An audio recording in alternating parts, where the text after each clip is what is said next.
night storyteller, here to keep you company through the quiet hours. Many of you listen to these stories to fall asleep, and I'm honored to guide you there. And before we begin, take a moment to like the video and subscribe to the channel. It helps keep the stories alive. Tell me in the comments, where are you listening from? And what time is it on your side of the night? Now, get comfortable, relax, and let's begin. The editing studio was quiet, save for the rhythmic clicking of Logan's keyboard and the low hum of the air conditioning. Rain streaked the floor-to-ceiling windows of the high-rise, casting blurred streaks of light from the city below. It was nearing midnight, but Logan had grown used to these late nights. Freelance work didn't care about hours, only deadlines. The project was odd from the start. The files had arrived via link in an untraceable email, with no name or company attached. The payment, though, was more than generous, enough to silence Logan's concerns. It was a series of surveillance videos, mostly mundane. A couple walking their dog in the park, a woman reading in a cafe, a man checking his watch in an elevator. Logan's job was straightforward: trim, enhance, and compile. At first it seemed like the easiest paycheck Logan had ever earned. But something about the footage gnawed at the edges of their mind. On the second video, Logan noticed it. A man in the cafe glanced directly at the camera, his face frozen in a smile that felt too wide, too deliberate. Logan replayed the clip, leaning in closer to the screen. The smile didn't flicker or falter. It was as if the man had been waiting for the camera's attention. By the fifth video, the smiles became a pattern. A jogger turned toward the lens, grinning unnaturally as they ran past. A woman in the park paused mid-step to beam at the camera. These weren't fleeting glances. These people knew they were being watched. Logan rubbed their temples, convincing themselves it was some kind of prank. Maybe the client had a bizarre sense of humor. But then, midway through the compilation, the footage shifted. It was their building. Logan froze as the screen displayed the high-rise's lobby. A young woman carrying groceries stepped into the elevator. The timestamp on the corner of the video was from earlier that same day. Logan's throat tightened. They scrubbed through the clip, hoping to see something, anything, that would explain how this footage had ended up in their inbox. The next clip showed the hallway outside their apartment. "No way," Logan muttered, leaning back in their chair. The angle was high, like a security camera mounted in a corner. But Logan knew there were no cameras in the building's residential hallways. The timestamp was barely an hour old. A cold sweat broke across their back as they opened the next file. It was their apartment. The angle showed the living room, dimly lit by the glow of a single lamp. Logan's laptop was visible on the desk, the screen casting a faint light. The footage didn't show Logan directly, but they could hear faint typing. It was unmistakably their own. Their fingers hovered over the keyboard. This isn't possible. Logan bolted to the door and checked the locks. Secure. The windows were closed, the curtains drawn. They paced the room, running through explanations in their head. Maybe it was a mistake. Maybe the client had access to some archived footage of someone else's apartment that just happened to look identical. But deep down, they knew that wasn't true. Back at the desk, the files were still open. The next video was marked Final. Logan hesitated before clicking it, their hand trembling. The screen flickered to life, and there they were, sitting at the desk. The timestamp read now. Logan's breath quickened. On the screen, They could see themselves hunched over, staring at the video in real time. The room on the monitor was identical to the one they sat in now. Every detail, the mug of cold coffee, the crumpled sticky notes, even the faint rain streaks on the window, was perfectly mirrored. Then the camera moved. It panned slightly to the left, revealing more of the room. Logan's stomach dropped. "No," they whispered. In the video, the camera turned toward the screen itself, capturing Logan's reflection. Only the reflection wasn't moving. On the monitor, Logan's mirrored image stared back, its head cocked unnaturally to one side. Its eyes were wide, unblinking, and its lips stretched into a grotesque grin. Logan's hands shot to their own face, feeling for any hint of a smile, but their expression remained frozen in terror. The reflection tilted its head farther, the sound of creaking bones somehow audible through the speakers. Slowly, it raised a hand, not to wave, but to point at them. The screen flickered and the live feed cut to black. Logan's chest heaved as they scrambled to unplug the monitor, yanking cables free with shaking hands. The desk was a mess of tangled wires and overturned coffee, but they didn't care. The monitor powered down, taking the haunting image with it. For a moment, the room was silent. Then the monitor turned back on. The screen was blank at first, but a faint glow illuminated Logan's reflection once again. Only this time, the reflection was standing. They weren't. The Logan in the monitor leaned down, their face filling the screen. The grin widened as it pressed a hand against the glass, palm flat, as though trying to push through. Logan stumbled back, tripping over the chair and crashing to the floor. They scrambled to their feet and bolted for the door, only to find it locked. Behind them, the screen flickered again. Logan turned in time to see the reflection step away from the glass. The monitor now showed the empty apartment, but it wasn't empty for long. The reflection walked into view, pacing the room like a predator circling prey. It stopped by the desk, turning to face the camera one final time. Logan froze, their back pressed against the door.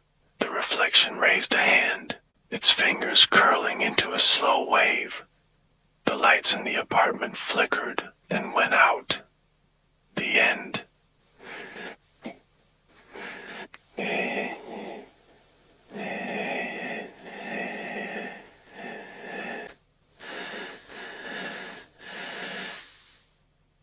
Alice cursed under her breath as the old sedan sputtered one last time before dying completely. The road stretched endlessly in either direction, surrounded by a flat expanse of nothing. The sky had turned a dull orange, the sun sinking behind her. A flickering neon sign in the distance read, Motel 9, vacancy. By the time she walked into the motel lobby, night had fallen. The air was thick with the scent of mildew and cheap disinfectant. Behind the desk, a frail man with watery eyes looked up from an old black and white television. "Need a room?" His voice was raspy, like he hadn't spoken in days. "Yes," Alice said, "just one night." The man hesitated, his gaze shifting nervously. "Only one room left," he said, glancing at the keys hanging on the wall behind him. "Room 203. "That's fine," she said, pulling out her wallet. His expression darkened. "You don't want that room?" Alice raised an eyebrow. "Why not?" He avoided her gaze, fiddling with a pen. "Most people say they hear things, strange things, and no one stays a second night." "Well, I don't have a second night," she said, forcing a smile. "Just give me the key." He sighed, plucked the tarnished key from its hook, and handed it over. "You'll hear the whispers," he muttered as she turned away. "They all do." Alice brushed him off, chalking it up to small-town superstition. The hallway leading to room 203 smelled of damp carpet and something faintly metallic. The wallpaper peeled in long strips, revealing stains beneath. When she unlocked the door and stepped inside, the room greeted her with an oppressive silence. The decor was decades old. A faded floral bedspread, a boxy television on a rickety stand, and a single overhead light that buzzed faintly. She dropped her bag on the bed and sat down, letting out a long sigh. The first oddity was the walls.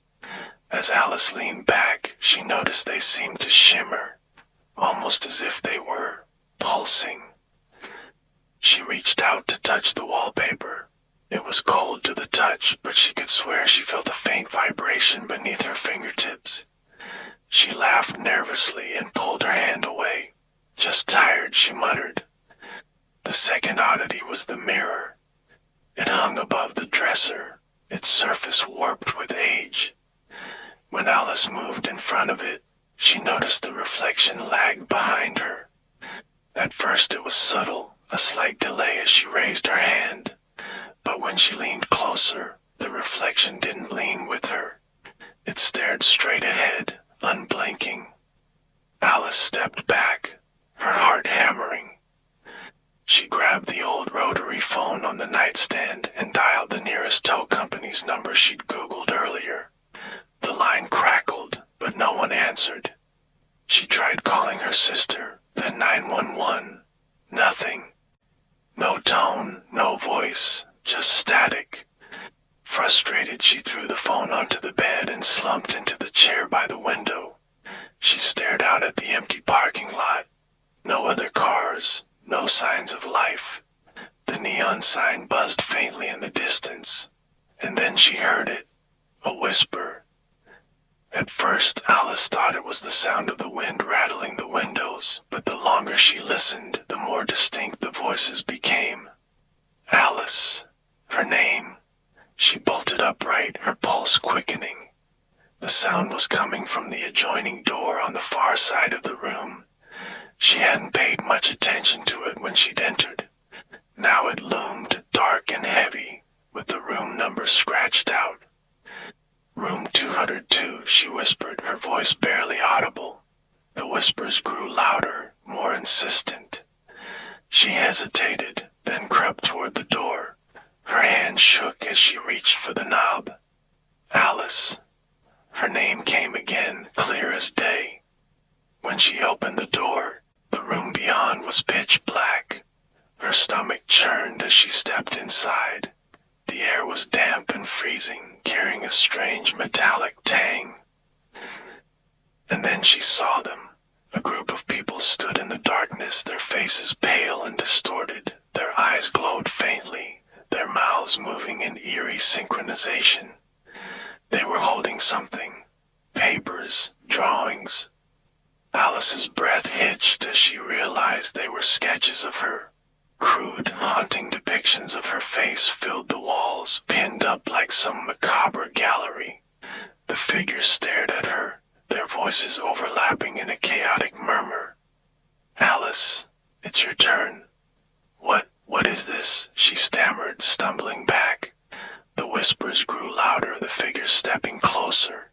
Their faces became clearer, hollow eyes, tight skin stretched over gaunt bones. One of them, a woman with stringy hair and sunken cheeks, extended a hand, pointing to the wall. Alice's gaze followed. On the far side of the room was a mirror, just like the one in room 203. But the reflection wasn't her. It was one of them. She gasped, spinning to look at the figures again. They surrounded her now, whispering faster, louder. Her heart raced as she stumbled back into room 203, slamming the door shut behind her. The whispers didn't stop. They echoed from the walls, the ceiling, even the floor. Alice grabbed her bag and bolted for the hallway. She ran to the front desk, but the lobby was empty. The old man was gone. The phone rang. She hesitated before picking it up. "Hello?" A deep, raspy voice spoke. "Did you hear the whispers?" Alice's blood turned to ice. She slammed the phone down and ran for the parking lot. Her car was still there, dead as ever. The highway stretched into the void. Then she heard it again. Alice. She turned toward the motel. All the windows were dark, except one. The window to room 203. Her silhouette was in the glass, only it wasn't moving. The end.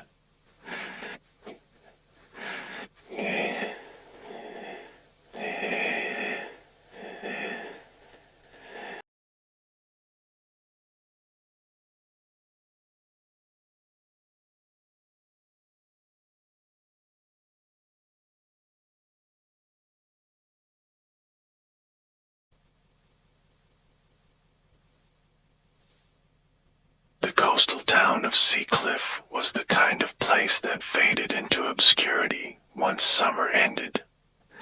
The boardwalk stood abandoned, its colorful shops shuttered, and the air carried a sharp, salty chill that warned of storms on the horizon. Tanya had booked the beach house specifically for its isolation, hoping to escape the stress of city life. But from the moment she arrived, she could feel the weight of the townsfolk's stares.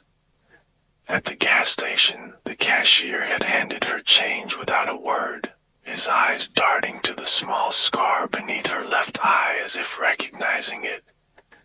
At the diner, a waitress spilled Tanya's coffee, her hands trembling as she muttered an apology.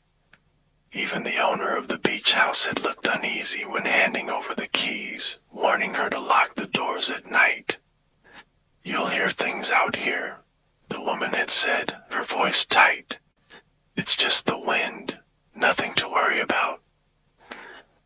Tanya had laughed it off, assuming it was just small-town superstition. But on her first night, she began to understand why the locals were uneasy. The wind howled across the dunes, carrying with it a faint melody, a soft, lilting song that seemed to rise and fall with the shifting tides. Tanya stood on the porch, her sweater pulled tight around her as she scanned the moonlit beach. The dunes rippled like frozen waves, empty and untouched. Yet the singing continued, too human to be the wind. "Hello," she called, her voice swallowed by the night. The song stopped. A chill crept down her spine, but she shook it off and went back inside. The next morning, Tanya walked along the beach, trying to shake the unease that had settled over her. The dunes stretched endlessly, their golden sands broken only by patches of sparse grass. She almost missed it. A small mound of disturbed sand caught her eye. Tanya knelt, brushing the grains away to reveal a shallow grave. The earth beneath was packed tightly, and a crude wooden marker jutted out, etched with a strange symbol that resembled interlocking spirals. Her stomach turned as she noticed more mounds dotting the dunes, each marked with the same symbol. By the time she returned to town, her hands were trembling. She reported the graves to the police, but the officer behind the desk barely looked up from his paperwork. "Just driftwood or some prank from the kids," he said dismissively. "No," Tanya insisted. "I saw them. Graves, symbols carved into the markers." The officer finally met her gaze, his expression hardening. "You're new here, right?" She nodded, confused. "Let me give you some advice," he said, leaning forward. "Stay out of the dunes. They'll mess with your head." Tanya left, anger simmering beneath her unease. Over the next few days, the unease bloomed into outright paranoia. She woke one morning to find her belongings scattered across the floor, drawers yanked open as if someone had searched through them. Her car keys were missing, though she distinctly remembered leaving them on the kitchen counter. The footprints came next, small, bare prints trailing from the front door to her bedroom window. Each night, the singing returned, louder and closer than before. On the third night, she couldn't take it anymore. Armed with a flashlight, Tanya ventured out into the dunes, determined to find the source of the melody. The wind lashed against her as she stumbled through the sand, her beam cutting through the dark. The song grew louder, almost beckoning her forward. Finally, she reached the largest mound, the one closest to the water. Her heart pounded as she dug into the sand with her hands, uncovering a crumpled object wrapped in faded cloth. She pulled it free, gasping as she recognized it. An old photograph. The picture showed a group of people standing in front of what looked like the beach house. Their clothing was dated, the image yellowed with age. But what made Tanya's blood run cold was the state of their faces. Every face was scratched out except one, hers. Tanya staggered back, dropping the photo. No, that's impossible. The singing grew deafening. She spun around, the flashlight's beam bouncing wildly, catching shadows that seemed to move with intent. The dunes no longer felt empty, they felt alive, pulsing with unseen energy. She ran back to the house, slamming the door behind her and locking it. The walls seemed to close in, the air thick and suffocating. Her mind raced. How could she be in the photo? She'd never been here before, had she? The answer came the next morning in the form of a visitor. The owner of the beach house arrived unannounced, her face pale and drawn. She held a dusty box in her hands, setting it down on the kitchen table without a word. "What is this?" Tanya demanded. The woman sighed, "Proof." Tanya opened the box, her breath catching as she pulled out a stack of old newspapers. The headlines chilled her to the bone. Mass disappearance shocks Seacliff. Beachside murders remain unsolved. Only suspect still at large. The photos accompanying the articles showed the same scratched-out faces from the photograph. "This doesn't make sense," Tanya whispered. "I've never been here before." The woman's gaze was heavy with pity. "But you have. Decades ago." Tanya's knees gave out and she sank into a chair. The woman continued. "The graves you found, those are the ones you killed. We knew you'd come back. They always do." "Always," Tanya croaked. The woman nodded. "This place, it doesn't let people like you go. It keeps calling you back, life after life, to finish what you started." Tanya shook her head violently. "No, you've got the wrong person." But deep down something stirred, a memory fragmented and faint of hands digging into sand, of voices pleading beneath the moonlight. The singing started again, faint but insistent. The woman backed toward the door, her expression grim. "You should leave while you still can. But if I were you, I wouldn't look in the mirror." The door slammed shut behind her, leaving Tanya alone with the melody, the dunes, and the horrifying realization that she didn't know what she'd find if she looked at her own reflection. The end.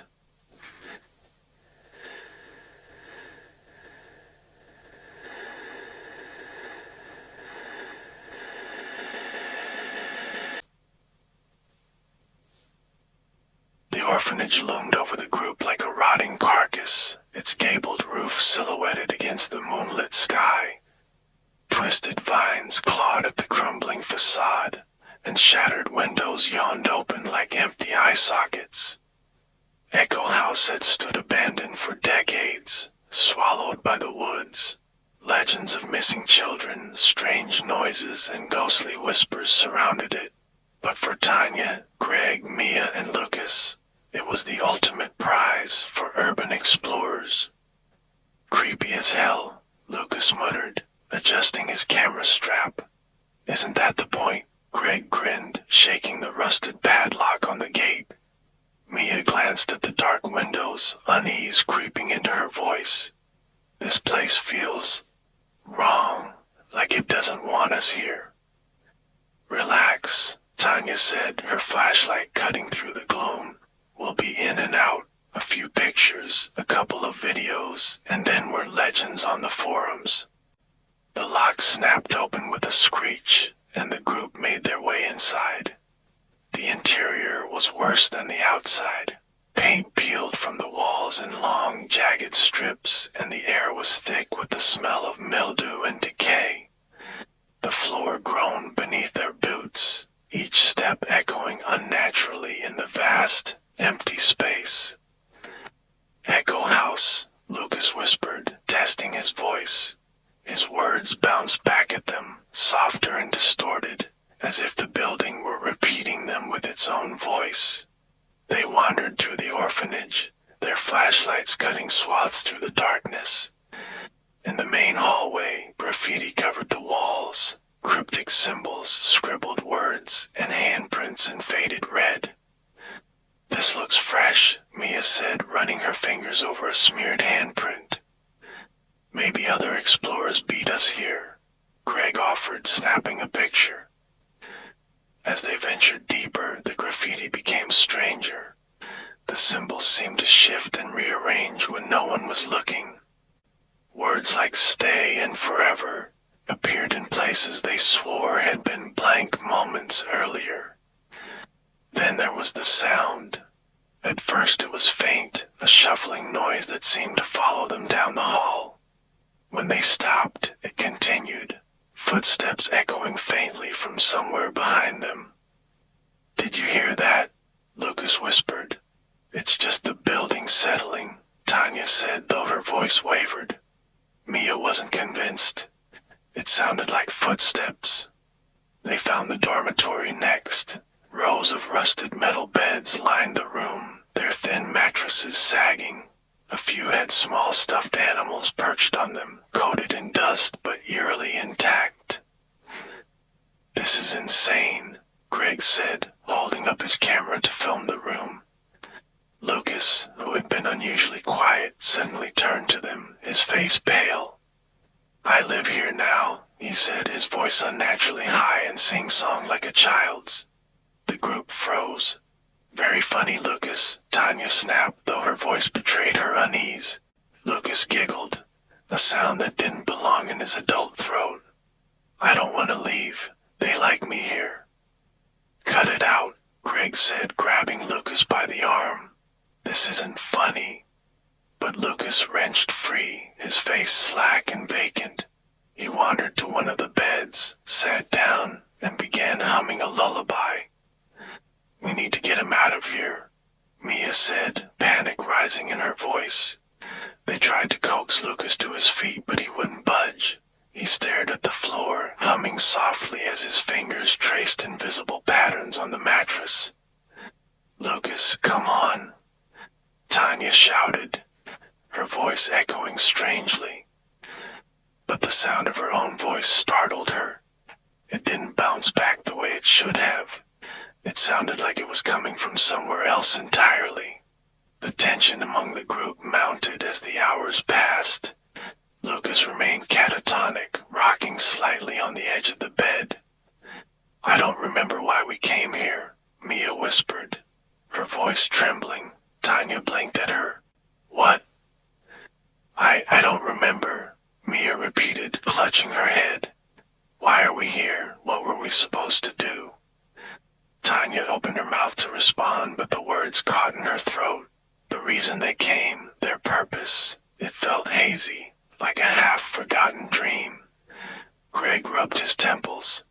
"This place is messing with us. We need to leave." They tried to retrace their steps, but the orphanage seemed to stretch endlessly, the hallways looping back on themselves. Each room they entered felt familiar, yet wrong, as if the building itself were shifting around them. The graffiti on the walls grew more frantic. The symbols now glowed faintly, pulsing like a heartbeat. Words like "their home" and "no escape" covered every surface. "Who's doing this?" Tanya hissed, her flashlight shaking in her grip. It was Mia who found the photo. In a dusty office near the rear of the orphanage, she uncovered a black and white photograph tucked into a cracked drawer. It showed a group of children standing in front of Echo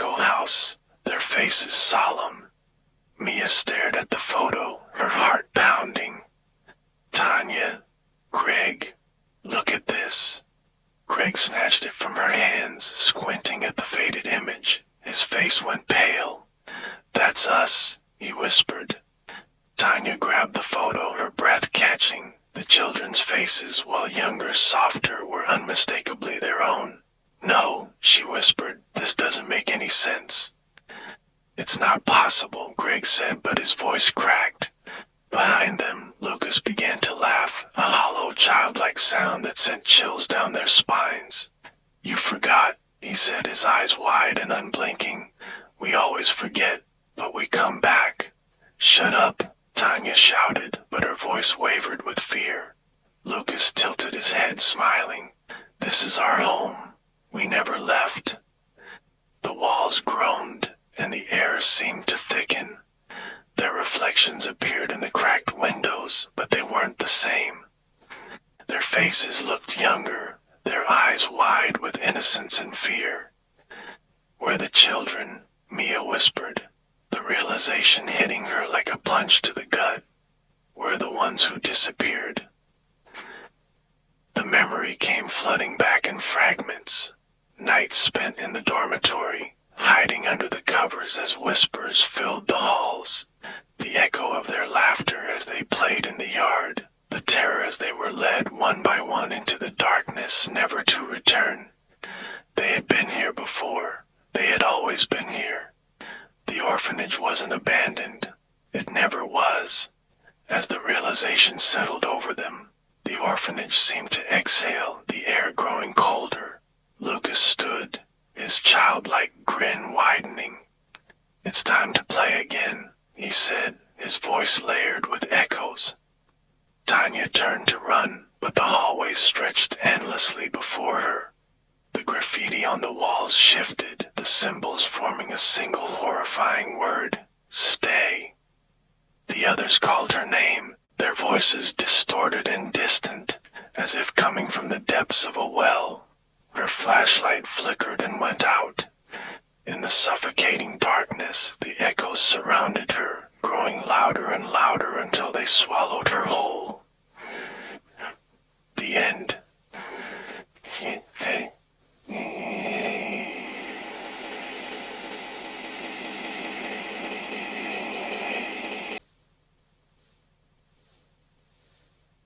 The penthouse glittered with decorations, streamers, silver balloons, and fairy lights casting a soft glow over the gathered crowd.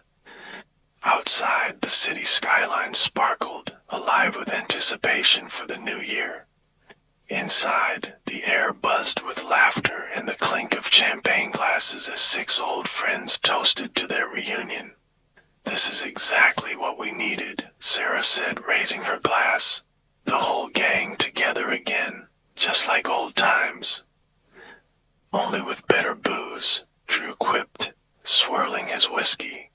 Speak for yourself, Lisa said, gesturing to her half-empty glass of cheap wine.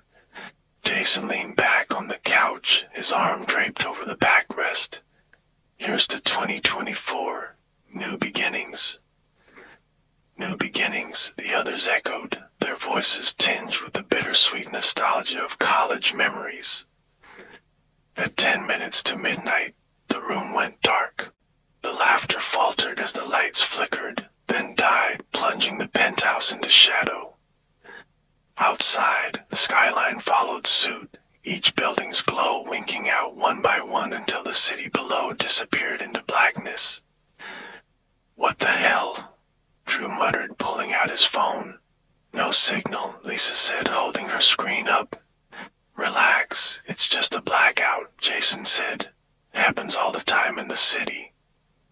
On New Year's Eve, Sarah countered, her voice tense. Better than fireworks, Ryan said with a nervous chuckle. Candles were lit, their flickering light casting long shadows across the walls. To lighten the mood, Drew suggested a game. Secrets. We all go around and share one thing we've never told anyone, he said, pouring himself another drink. No judgments, no consequences, just honesty. It'll be fun. Sounds like a terrible idea, Sarah said, but the others were already nodding. The first round was harmless. Drew admitted he cheated on a final exam in college. Lisa confessed she still had a crush on her married boss. The group laughed, the tension easing with each sip of alcohol. But as the game continued, the confessions grew darker.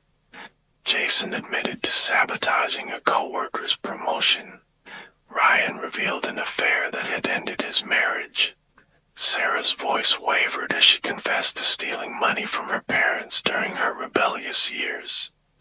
The air grew heavy, the flickering candlelight seeming to dim with each revelation. "What about you, Lisa?" Drew asked, his voice thick with whiskey. Lisa hesitated, staring into her wineglass. I lied to the cops," she said finally. "Back in college when they were investigating him." The room fell silent. "No one's talked about him in years," Sarah whispered. "You think I wanted to?" Lisa snapped, her voice rising. "I didn't have a choice. None of us did." Tension crackled in the air. The name hung unspoken between them, but they all knew who she meant. Mark. Mark had been their college roommate, the life of every party, the center of their group, until he wasn't. His death had been ruled an accident, an overdose, they said. But there had been whispers, suspicions, secrets buried beneath tight alibis and rehearsed statements.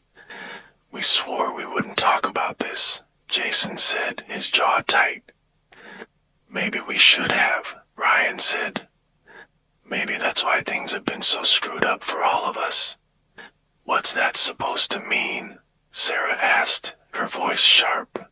"You think it's a coincidence?" Ryan shot back. "The way we've all fallen apart since then. Mark's dead, and it's like none of us ever left that night behind." Drew drained his glass and slammed it down on the table. "All right, enough. Let's drop it. This game's over." But before anyone could argue, the lights flickered back on. Relief washed over the group as the penthouse was bathed in warm, artificial light. Phones buzzed with notifications, and the city outside began to twinkle back to life. "Thank God," Lisa muttered, slumping against the couch. The group chuckled nervously, the tension beginning to fade. But then Sarah froze, her glass slipping from her hand and shattering on the floor. "What?" Jason asked, his voice sharp. "Look," Sarah whispered, pointing toward the corner of the room. They all turned. Sitting in an armchair near the window was someone none of them had noticed before. The figure was utterly still, dressed in dark clothes, their face obscured by a smooth, featureless mask. "Who the hell is that?" Drew said, his voice rising in panic. I don't know," Lisa stammered. "Did they just appear?" Jason moved toward the figure, his steps hesitant. "Hey, who are you? How did you get in here?" The figure didn't respond. "Okay, this isn't funny," Jason said, reaching for the mask. He hesitated, then pulled it off with a sharp tug. The room erupted into gasps. The face beneath was Mark's. His skin was pale and waxy, his eyes hollow but eerily alive. His lips curled into a faint, knowing smile. "No," Lisa whispered, backing away. "This is impossible." Mark tilted his head, his gaze sweeping across the room. "You're surprised to see me?" he asked, his voice calm, almost amused. "You're dead," Sarah said, her voice trembling. "Am I?" Mark stood, moving toward them with slow, deliberate steps. "This isn't real," Drew said, gripping the edge of the couch. "You're not real." Mark stopped in the center of the room, his smile widening. "You've all been keeping secrets," he said, "but I already know them. Every single one." "We didn't mean," Lisa started, but Mark cut her off with a sharp laugh. "You didn't mean what?" "To lie, to cover up what happened that night."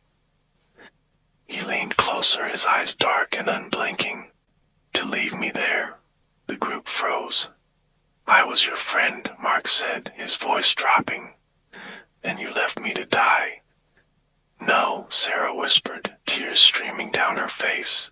"It wasn't like that." "Wasn't it?" Mark asked, his gaze piercing. You lied to protect yourselves. You've been lying ever since. The air in the room seemed to thicken, the lights flickering again. Mark's face twisted, his features distorting as he stepped closer. You can't run from it, he said. You can't run from me. The candles blew out, plunging the room into darkness once more. When the lights returned, the penthouse was empty. No glasses, no decorations, no sign of the reunion or the friends who had gathered there. Only the armchair by the window remained, its cushions faintly indented, as if someone had just been sitting there. From the street below, the skyline twinkled, welcoming the new year as if nothing had happened. But the penthouse remained silent.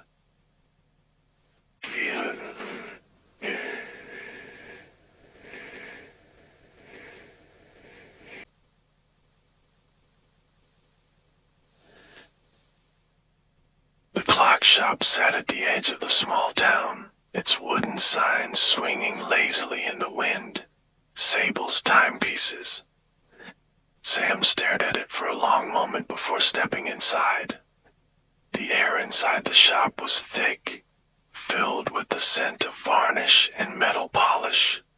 Clocks of every shape and size lined the shelves, from grand pendulums to tiny pocket watches. Each ticked and talked at its own pace, creating a symphony that was almost maddening in its disharmony. Behind the counter, the shop's owner, Mr. Sable, looked up and smiled. He was a wiry man with piercing blue eyes and hands that moved with mechanical precision. "You must be Sam," he said, his voice smooth as oil. Sam nodded. "That's me. Thanks for hiring me on such short notice." "You seemed eager," Sable said, gesturing to the workshop in the back. "And eager hands are good hands in this business. Come, let me show you around." The workshop was dimly lit, with long tables cluttered with gears, springs, and clock faces. On one table, a half-assembled cuckoo clock sat, its bird dangling lifelessly from its perch. "Why do all the clocks run out of sync?" Sam asked, his voice cutting through the steady cacophony. Sable chuckled. "Time is not as orderly as people think. Each clock here tells its own story. Some are ahead, some behind, but all are true in their own way." Sam nodded, though he didn't fully understand. Over the next few weeks, he learned the intricacies of the craft, how to assemble movements, polish brass, and calibrate pendulums. Sable was an exacting teacher, but he had a strange way of talking about the clocks, as if they were alive. "They carry the weight of their owners," Sable said one evening, holding up a gleaming pocket watch. "Time they've spent, time they've wasted, and sometimes time they've lost." The first time Sam noticed something truly wrong was when he dropped a clock face. It shattered on the floor, and as he bent to pick up the shards, he spotted something lodged in the gears.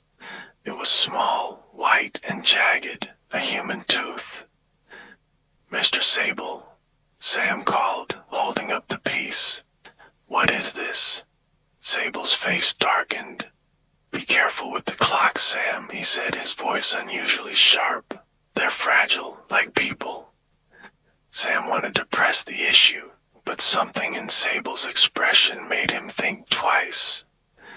A few nights later, while closing up, Sam heard a faint ticking coming from a door he hadn't noticed before. It was set into the far wall of the workshop, almost hidden behind a shelf. Curiosity got the better of him. He waited until Sable left for the evening, then found the key hanging on a nail by the counter.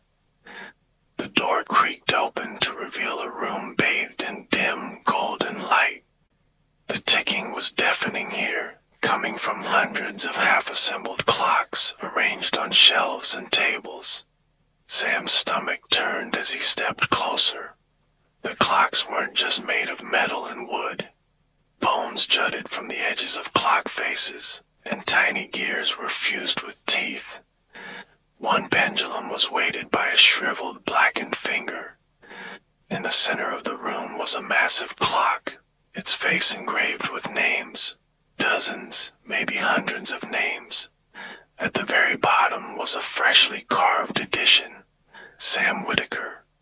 A cold chill ran down his spine, and he stumbled back, nearly knocking over a clock. Beautiful, isn't it? Sam spun around. Sable stood in the doorway, his piercing blue eyes practically glowing in the dim light. "What is this?" Sam demanded, his voice shaking. Sable stepped inside, his movements deliberate and calm. "This is where I preserve lost time." "Lost time?" Sable nodded, running his fingers over the face of a clock adorned with a row of molars. "Time people never got to use. A stolen moment here, an unfinished hour there. The pieces keep the clocks running, and the clocks keep the memories alive." Sam's breath quickened. You're using people to build these." "Not people," Sable corrected. "Time, the essence of what they leave behind. Their time fuels the town. Without it, nothing here would exist." Sam's head spun. He backed toward the door, his heart pounding. "You're insane. I'm calling the cops." Sable tilted his head, almost amused. "Go ahead. But first, you might want to step outside." Sam bolted out of the shop and into the street, only to find it eerily empty. The small town, usually bustling even after dark, was silent. Every house was dark, every window empty. And then the clocks began to chime. Every clock in the shop, every clock in the town, began to ring out in perfect unison. The sound was deafening, reverberating through the empty streets. Sam clapped his hands over his ears and ran toward his car, but when he reached it, the tires were flat and the engine wouldn't turn over. He turned back to the shop, only to see Sable standing in the doorway, his silhouette framed by the golden light spilling out. "You can't leave, Sam," Sable called, his voice cutting through the cacophony. "This town was built on time. My time, their time, and now, yours." Sam stumbled backward, his mind racing. He had to find a way out. But as he turned to run, he saw them. Figures stood in the windows of the darkened houses, their faces pale and expressionless. Their eyes glowed faintly and their mouths moved in silent synchronization with the chimes. "No," Sam whispered. The figures began to move, stepping out of the houses and into the street. Each step was slow, deliberate, and perfectly timed. "You see," Sable said, stepping closer, "they're not people. They're constructs of time, powered by the moments I've preserved. Without the clocks, they'd fade away." Sam turned to Sable, desperation in his eyes. "Why me? Why my time?" Sable smiled. "Because you came to me, and because your time is unique, pure." Sam's chest heaved. "I don't want any part of this." "You have a choice," Sable said, his tone almost kind. "You can leave and forget everything you've seen, or you can stay and join them." The figures in the street stopped, their glowing eyes fixed on Sam. The chimes grew louder, more insistent, like a heartbeat speeding up. Sam looked at the empty streets, the lifeless town, the glowing eyes of the constructs, and then at Sable, his calm, expectant smile. The choice wasn't a choice at all. When the clocks in the shop ticked out of sync the next morning, a new name had been added to the massive clock face in the hidden room.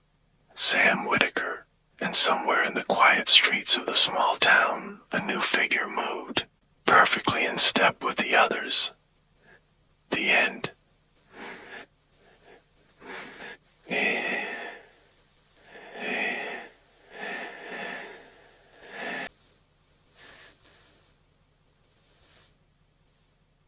The apartment was silent, save for the low hum of Maya's laptop. The dim glow of the screen cast long shadows across the cluttered room as she scrolled through the comments on her latest video. Maya had been grinding on YouTube for years, but her channel was stuck in the purgatory of obscurity. She tried it all: vlogs, gaming, cooking.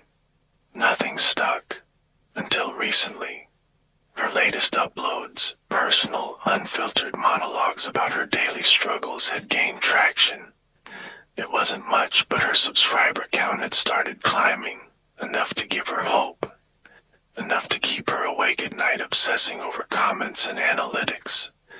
As she scrolled, a new notification popped up: new subscriber, @thewatcher345. Creepy name, she muttered, clicking on their profile. No videos, no banner, just a blank avatar and a join date from years ago. Then came the first comment: "Nice video, Maya. That coffee spill earlier was funny." Maya froze, her fingers hovering over the keyboard. She had spilled coffee earlier, just an hour ago in fact, but she hadn't mentioned it in the video or anywhere online. Her rational brain kicked in, probably just a lucky guess. She replied cautiously, "Thanks, glad you enjoyed it." Over the next week, the comments from @thewatcher345 became more frequent and more specific. "Those purple socks are cute. Did you get them on sale?" Maya glanced down. She was wearing purple socks, but she hadn't shown her feet on camera. "Don't stress too much about the audition tomorrow. You'll do great." Her chest tightened. The audition was a secret she hadn't told anyone, not even her closest friends. By the third day, she couldn't brush it off anymore. "Who are you?" She typed into the comment section, her heart pounding. The reply came almost instantly: "Just a fan." It got worse. One night, Maya was editing at her desk when her phone buzzed with a new notification. @thewatcher345 has uploaded a video. Her stomach twisted as she clicked the link. The video was a distorted, grainy clip of her walking to the corner store earlier that day. The angle was low, like it had been shot from a crouching position, and the camera lingered unnervingly on her face. Her breath hitched as she checked the description. "Nice outfit, Maya. Blue suits you." She slammed the laptop shut, her pulse racing. Someone was following her, watching her. She thought about calling the police, but what could she tell them? Some faceless internet troll had posted a video of her in public. Instead, she decided to stay inside. Lock the doors, shut the blinds. 2 days later, she woke to another notification. This time, the video showed her apartment. The camera panned across her living room, zooming in on the half-empty coffee cup she'd left on the table. It moved to her desk, lingering on the open laptop. Her laptop. Maya's hands shook as she played the video again, staring at the timestamp. It had been uploaded 10 minutes ago. The realization hit her like a punch to the gut. The footage was being recorded in real time. Her apartment wasn't safe. Maya tore through her apartment, searching for cameras. She checked the vents, the ceiling, every crack and crevice, but found nothing. Still, the feeling of being watched clung to her like a second skin. That night, she decided to fight back. She downloaded an IP tracker and waited for @thewatcher345's next move. When the next comment appeared, "Late night editing, don't forget to hydrate," she ran the tracker. The IP address led to an abandoned house just a few blocks away. The house stood at the end of a quiet cul-de-sac, its windows boarded up, its roof sagging with age. The air was thick with the scent of rot and damp wood. Maya hesitated on the porch, her phone clutched in her hand. Every instinct screamed at her to turn back, to call the police. But the thought of living in fear, of letting @thewatcher345 control her life, pushed her forward. The door creaked open under the lightest touch, revealing a dim-lit interior. The air was colder inside, heavy with an eerie stillness. The first thing thing she noticed was the ticking. Dozens of clocks lined the walls, their hands moving in perfect sync. The second thing was the smell, her shampoo. Maya followed the scent down a narrow hallway to a door left slightly ajar. Inside was a room that made her stomach lurch. It was her apartment, or rather, a replica of it. Her couch, her desk, her bed. Every detail was perfect, down to the coffee cup on the table and the pile of laundry she hadn't folded. But these weren't her things. They were copies, eerily precise duplicates. Her gaze fell on the walls, where dozens of photos hung in neat rows. Every photo was of her, walking, eating, sleeping. She backed out of the room, her breaths coming in short, panicked gasps. Her phone buzzed in her pocket. A new notification. At the Watcher 45, you're now live. Her blood ran cold as she opened the app. The screen displayed a grainy video feed of her standing in the hallway, her face pale and terrified. She looked around wildly, but there was no camera in sight. Then she saw it. Strapped to her shoulder was a tiny blinking device. No, she whispered, clawing at it, but it wouldn't budge. The stream's viewer count climbed rapidly. Hundreds, thousands. The chat flooded with comments. Run, Maya. This is insane. Is this real? Tears blurred her vision as she stumbled through the house, desperate to escape. The viewers watched her every move, their excitement palpable. She burst through the front door and into the street, but the feed continued. The camera was still on her, capturing every frantic step. The chat exploded. She's trapped. This has to be fake, right? I can't stop watching. Maya collapsed on the sidewalk, sobbing as the viewer count ticked higher and higher. She was no longer a person, no longer in control. She was content, trapped in a nightmare for the world's entertainment. And she knew, deep down, that no one would save her. The end.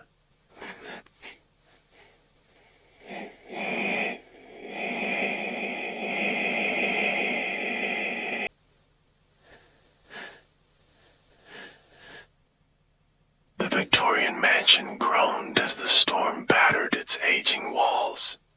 Rain lashed the windows, and lightning illuminated the grand, decaying interior for brief moments, casting jagged shadows across the walls. Lydia sat curled up in the parlor, a thin blanket draped over her shoulders as she flipped through a dusty book she'd found on the shelf. Her eccentric Aunt Eleanor had left her in charge of the house for a week, offering her a tidy sum for what seemed like an easy job. Make sure the clocks are wound, the plants are watered, and stay out of the attic, Eleanor had said before leaving.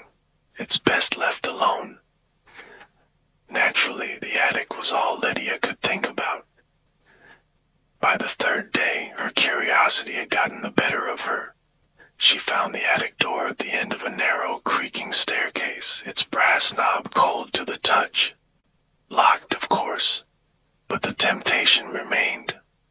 It wasn't until that evening, during one of her aimless searches through the house's cluttered rooms, that she stumbled upon the notebook, tucked away in a drawer of Eleanor's antique desk. It was titled, in looping script, The Attic Game. The notebook was thin, its yellowed pages filled with hand-drawn diagrams of the attic and scrawled rules. The instructions were simple. At midnight, climb to the attic alone. Light a candle before entering. No matter what you hear, don't look behind you. The last page promised a prize for those who completed the game, but when Lydia flipped to it, the page was missing, torn out with jagged edges. Her stomach tightened as she reread the rules. Aunt Eleanor's idea of a joke, she muttered, but the storm outside and the flickering candles inside made the words feel heavier, like they carried a weight she couldn't explain. Lydia couldn't shake the thought. What prize could be worth enduring the unnerving game? By the time the clock chimed 11, she had made up her mind. At 11:59, she stood at the foot of the attic stairs, candle in hand. The notebook's warnings echoed in her mind, but the mystery gnawed at her more than her fear. She struck a match and lit the wick, watching the small flame quiver in the drafty air. The clock struck 12. Lydia pushed the attic door open and a chill rolled over her, making her shiver. The attic smelled of mildew and something faintly metallic. Shadows danced across the slanted walls as her candlelight wavered. The space was larger than she'd expected, filled with old trunks, furniture shrouded in white sheets, and cobwebs that shimmered in the faint light. She stepped inside, the floorboards creaking beneath her weight. Then the noises began. At first it was faint, a soft rustling like something shifting in the shadows. She froze, her grip tightening on the candle. "It's just the wind," she whispered, though her voice sounded small and uncertain. The rustling grew louder, joined by whispers. They were faint, almost inaudible, but the tone was unmistakable, insistent, urgent. Lydia's pulse quickened. Her mind screamed at her to turn around, to look, but she clenched her jaw and forced her feet to move forward. Footsteps joined the whispers, slow and deliberate, echoing across the attic floor. They didn't match her movements. They came from behind. "Don't look." Her breathing grew ragged as the sounds drew closer. She could feel the presence behind her, cold and heavy, its shadow flickering on the walls ahead of her. The whispers turned into voices, mocking, taunting. "Lydia, don't you want to see?" She bit her lips so hard it bled, her legs trembling as she reached the center of the attic. She stopped and stared straight ahead, refusing to look back. The voices grew louder, overlapping into a chaotic cacophony. She squeezed her eyes shut, clutching the candle as if it were the only thing keeping her tethered to reality. Then silence. The chill vanished, the air grew still, and the candle flame steadied. Lydia opened her eyes and found herself alone. The attic was quiet once more. She exhaled shakily and made her way back to the stairs, her knees threatening to buckle with each step. She didn't look behind her. Not once, until she was back in her room, the door locked securely behind her. The next morning, Lydia awoke to sunlight streaming through her window. For a moment, the events of the previous night felt like a bad dream. She rubbed her face and swung her legs over the side of the bed, but the coldness of her skin made her pause. She shuffled to the mirror on the dresser and froze. Her reflection was gone. The mirror showed her room, the furniture, the rumpled bed behind her, but not her. Lydia lifted a trembling hand to her face, but the reflection remained blank, as if she didn't exist. Her breath fogged up the glass, confirming she was still there, still alive. But the absence of her reflection made her feel hollow, like something vital had been stolen. The coldness in her body deepened. No amount of blankets or tea seemed to warm her, and every mirror in the house reflected the same absence. That afternoon, Lydia searched the house for answers. Her aunt's belongings were strange and eclectic, but nothing offered an explanation, until she found the photographs. In an old wooden trunk at the foot of Aunt Eleanor's bed, she uncovered dozens of black and white photographs. Each one showed the same attic, the same shadowed corners, but in every image stood a young woman. Here. The faces were unmistakable. Lydia, in various styles of clothing spanning decades. Victorian dresses, flapper gowns, wartime uniforms. In each photo she looked slightly different, yet undeniably herself. Her stomach churned as she realized each photograph captured a different version of her, staring blankly at the camera. Her mind raced, trying to piece it together. But the truth was undeniable. The attic game, the missing page, the prize. She wasn't the first Lydia to play. The final photograph showed the attic as it was now, bare and cold, with a single figure in the center. It was Lydia, dressed in the same pajamas she'd worn the night before. Her eyes were lifeless, her body stiff and unnatural. She dropped the photo, her hands trembling. The house groaned as the storm outside intensified, the wind howling like a warning. Lydia's breath quickened as the pieces fell into place. She had won the attic game, but the prize wasn't what she'd imagined. It was immortality of a kind, a loop, an endless cycle where each new Lydia replaced the last. She was no longer fully herself, but a fragment, a piece of something larger. And now she was part of the attic. The notebook sat on the desk, taunting her. She flipped through it again, but no new answers appeared. Only the torn final page, its jagged edges mocking her. That night, as the clock struck midnight, Lydia felt the pull of the attic again. She knew what awaited her there, and yet she couldn't stop herself. The attic never let its winners go. The end.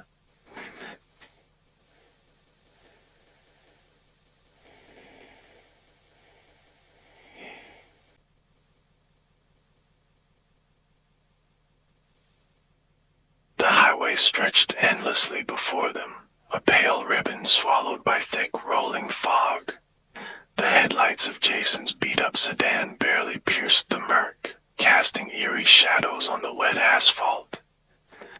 Inside the car, the mood was tense, the kind of tension that sets in after hours of driving and too many wrong turns. "Are we sure this is the right way?" Megan asked from the passenger seat, her voice tight with frustration. Jason gripped the steering wheel, his knuckles white. "It's what the GPS says." "Yeah, but the GPS also said we'd be at the cabin 2 hours ago," Ryan muttered from the back seat, his head resting against the window. "It's not my fault we missed the turn," Jason snapped. "Dude, there hasn't been a turn for miles," Sarah said, her tone sharp. "Just fog and more fog." The static-filled hum of the radio was the only other sound, the signal flickering in and out. Jason reached to turn it off, but his hand paused when he heard faint voices beneath the static, like whispers just out of reach. "Do you hear that?" he asked. "Hear what?" Megan asked, her eyes narrowing. Jason shook his head and clicked the radio off.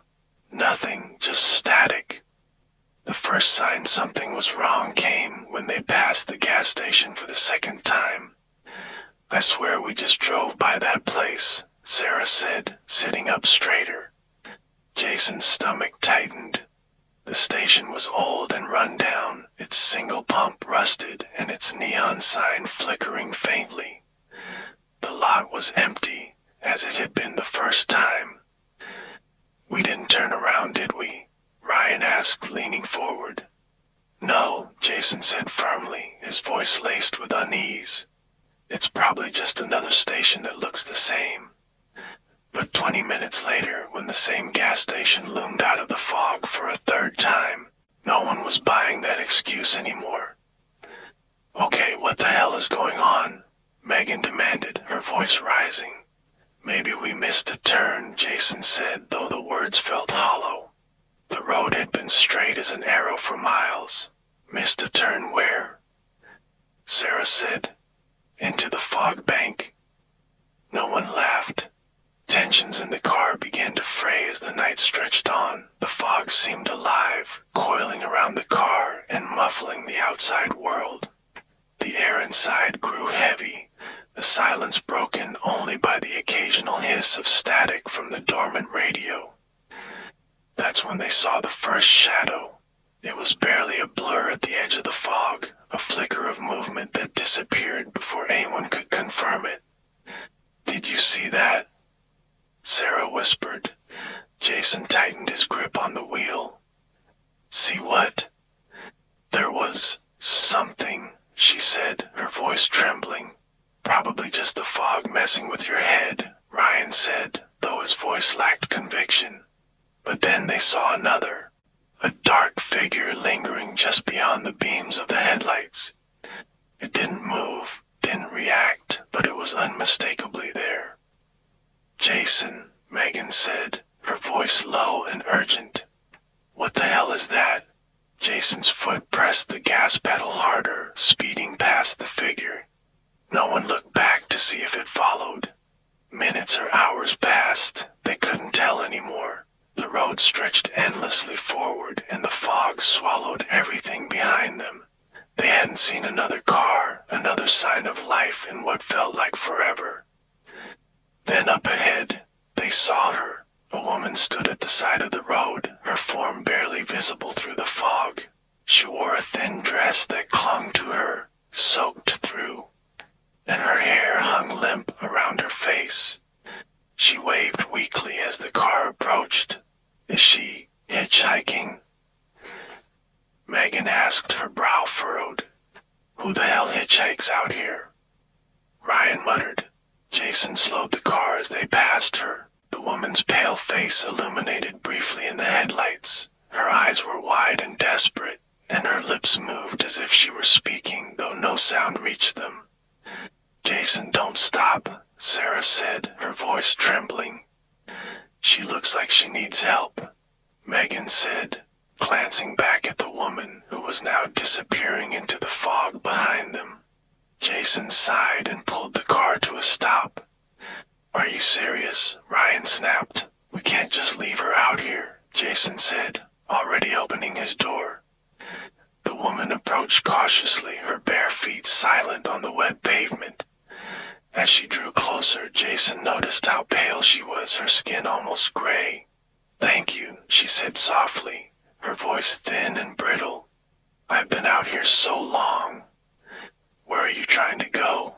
Jason asked, his eyes narrowing.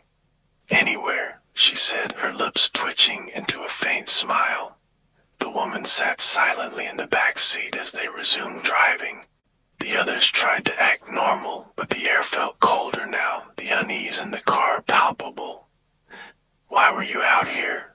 Megan asked hesitantly, her voice barely above a whisper. "I got lost," the woman said, staring out the window. "A long time ago." Ryan shifted uncomfortably beside her. "How long is a long time?" The woman didn't answer. The static on the radio returned, louder this time, and the whispers beneath it grew clearer. They sounded like voices, overlapping and frantic, but the words were impossible to make out. Jason turned the radio off again, but the static didn't stop. It filled the car, growing louder, pressing against their ears until it felt like their heads would burst. And then, just as suddenly as it started, it stopped. The fog began to thin, and the road ahead grew clearer. Relief washed over the group as they saw the faint glow of streetlights in the distance. Finally, Jason muttered, exhaling for what felt like the first time in hours. But the relief was short-lived. Megan looked around the car, her face pale. "Where's Ryan?" Jason's grip tightened on the wheel as he glanced in the rearview mirror. The seat beside the woman was empty. "He was just here," Sarah said, her voice rising in panic. Jason pulled the car to a screeching halt and turned to look. Ryan was gone, as if he'd never been there. "What's happening?" Sarah cried, tears streaming down her face. The woman smiled faintly, her eyes meeting Jason's in the mirror. They found their way out. Jason's breath caught. "What do you mean out?" Her smile widened, and she leaned forward slightly. "You brought me back in." Jason's heart sank as he realized the truth. The fog wasn't gone. It was waiting for him. The woman leaned back, her expression calm. "Drive," she whispered, as Jason put the car in gear, the street lights ahead flickered out, and the fog crept back in. The end.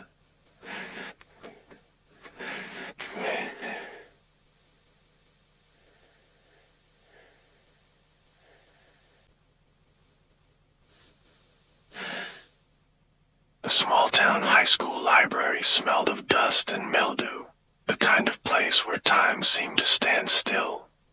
Vanessa, fresh out of grad school and eager to prove herself, had been hired as a substitute teacher for the semester. It wasn't her dream job, but it was a start, a stepping stone to something bigger. On her third day, the rain came down in sheets, making her plans for outdoor activities impossible. So, she headed to the library to kill time and prepare for the next week's lessons. The library was nearly deserted, save for a few students flipping through books with glazed expressions. Vanessa wandered into the back corner where the older, forgotten volumes were shelved. That's where she found it. The yearbook. It was tucked away on a low shelf, its leather cover cracked and stained. No title or year marked its spine.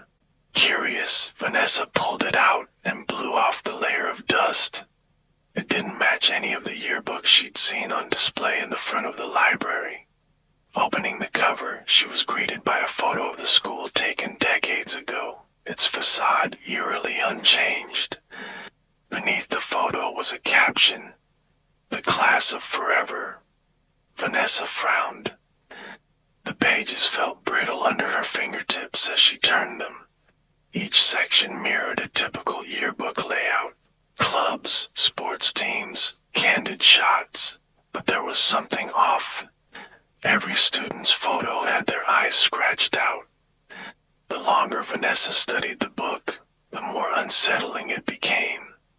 On one page, a group of smiling students posed by their lockers, their eyeless faces grinning unnervingly at the camera. On another, a cheer squad formed a pyramid, their scratched-out eyes like black voids. Then she found the in memoriam section. Vanessa's stomach twisted. It wasn't a typical tribute to lost alumni or teachers. Instead, the page listed current students she had seen in her classes that week. Names jumped out at her. Evan M., Jessica L., Maddie T. She recognized them all. They'd been sitting in her classroom just hours ago. Her fingers trembled as she turned the page. The yearbook ended abruptly, with the last page completely blank. No staff photos, no signatures, just the faint imprint of pen scratches, as if someone had written and erased over it again and again. Feeling unnerved, Vanessa closed the book and shoved it back onto the shelf. The next day, Vanessa's unease grew. She noticed Evan sitting in the back of her first period class, but something about him seemed wrong. He stared straight ahead, his face slack and expressionless. When she called on him, he recited his answer in a flat monotone, as if reading from a script. Jessica and Maddie were the same. They avoided eye contact, their movements stiff and unnatural. Vanessa overheard a conversation between Jessica and another student, but it repeated, word for word, the exact conversation she'd heard them have the day before. She tried to shake it off, but as the day went on, more students began acting strangely. By the time the final bell rang, Vanessa felt like she was trapped in a dream she couldn't wake from. That evening, curiosity got the better of her. Vanessa returned to the library after the students had gone home. The yearbook was still where she'd left it. This time, as she flipped through it, she noticed something she'd missed before. The students' photos hadn't been scratched out with a pen or pencil. The damage was too uniform, too deliberate. It was as if the images themselves had decayed, the faces mutilated by time. She turned to the in memoriam page again. Her blood turned cold. There was a new name at the bottom of the list, Vanessa Vanessa see. Her hands shook as she slammed the book shut, her breath coming in shallow gasps. This isn't real, she whispered to herself, but the yearbook felt real, too real. The following morning, Vanessa tried to convince herself it was all a coincidence. Maybe it was a prank, some elaborate joke played by the students to mess with the new teacher. But when she entered her classroom, the air felt different, heavy with a suffocating stillness. Evan, Jessica, and Maddie sat in their usual seats, their heads turned toward her as she walked in. "You're late," Jessica said, her voice flat. Vanessa froze. She wasn't late, she was 5 minutes early. None of the students moved as she took her place at the front of the room. They just stared, their eyeless gazes from the yearbook burned into her memory. "Is everything all right?" she asked, her voice trembling. The students answered in unison, "Everything is fine." After class, Vanessa fled to the principal's office. She clutched the yearbook in her hands, desperate for someone to explain it. The secretary frowned as Vanessa barged in. "What's wrong, Miss Cooper?" "This," Vanessa said, slamming the yearbook onto the desk. "This book. What is this?" The secretary picked it up, her brow furrowing. She flipped through the pages, but her expression remained neutral. "It's blank," she said, holding it up for Vanessa to see. Vanessa grabbed it back and opened it. The pages were empty, every single one. "No," she whispered. "It was full of photos, names, my name." The secretary's expression softened with concern. "Are you feeling all right, Miss Cooper? Maybe you should go home and rest." That night, Vanessa sat on her couch, staring at the yearbook. She'd brought it home, unable to leave it behind. Now its presence felt oppressive, like a weight pressing down on her chest. She decided to destroy it. She threw it into the fireplace, watching as the flames licked the leather cover. The book blackened, curling at the edges, until it was nothing but ash. Relief washed over her, but it was short-lived. The next morning, the yearbook was in her bag. Vanessa's hands shook as she pulled it out. This time it was open to the in memoriam section. Her name was still there, but now there was a photo beside it. It was her, but not as she was now. The photo showed her standing in the school hallway, her clothes wrinkled and her hair disheveled, as if she'd been there for days. Beneath it was a caption, "Missing since last week." Vanessa's head spun as the room seemed to close in around her. The walls felt too close, the air too thin. She looked up at the mirror above the fireplace and gasped. Her reflection was gone.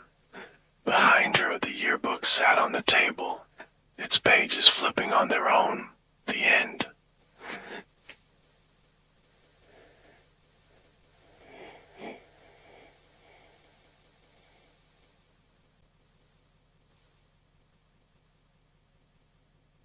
The hum of the fluorescent lights buzzed faintly above Paula's head as she pushed her cleaning cart into the elevator. It was almost midnight, and the office skyscraper was silent, save for the occasional creak of the building settling into the cold night air.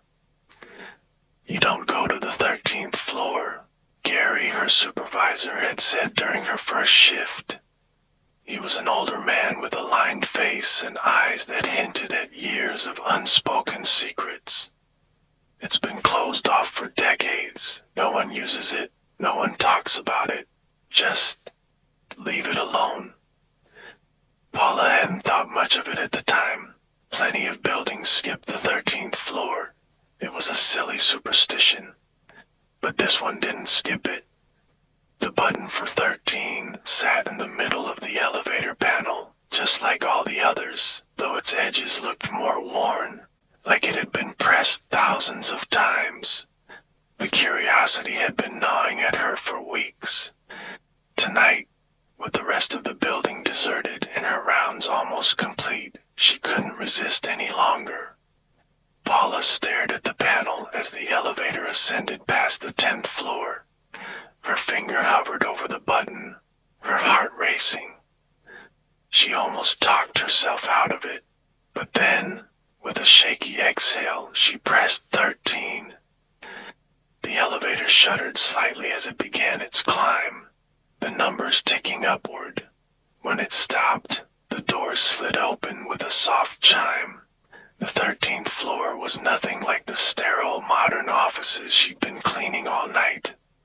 The hallway stretched before her, bathed in a warm, golden glow.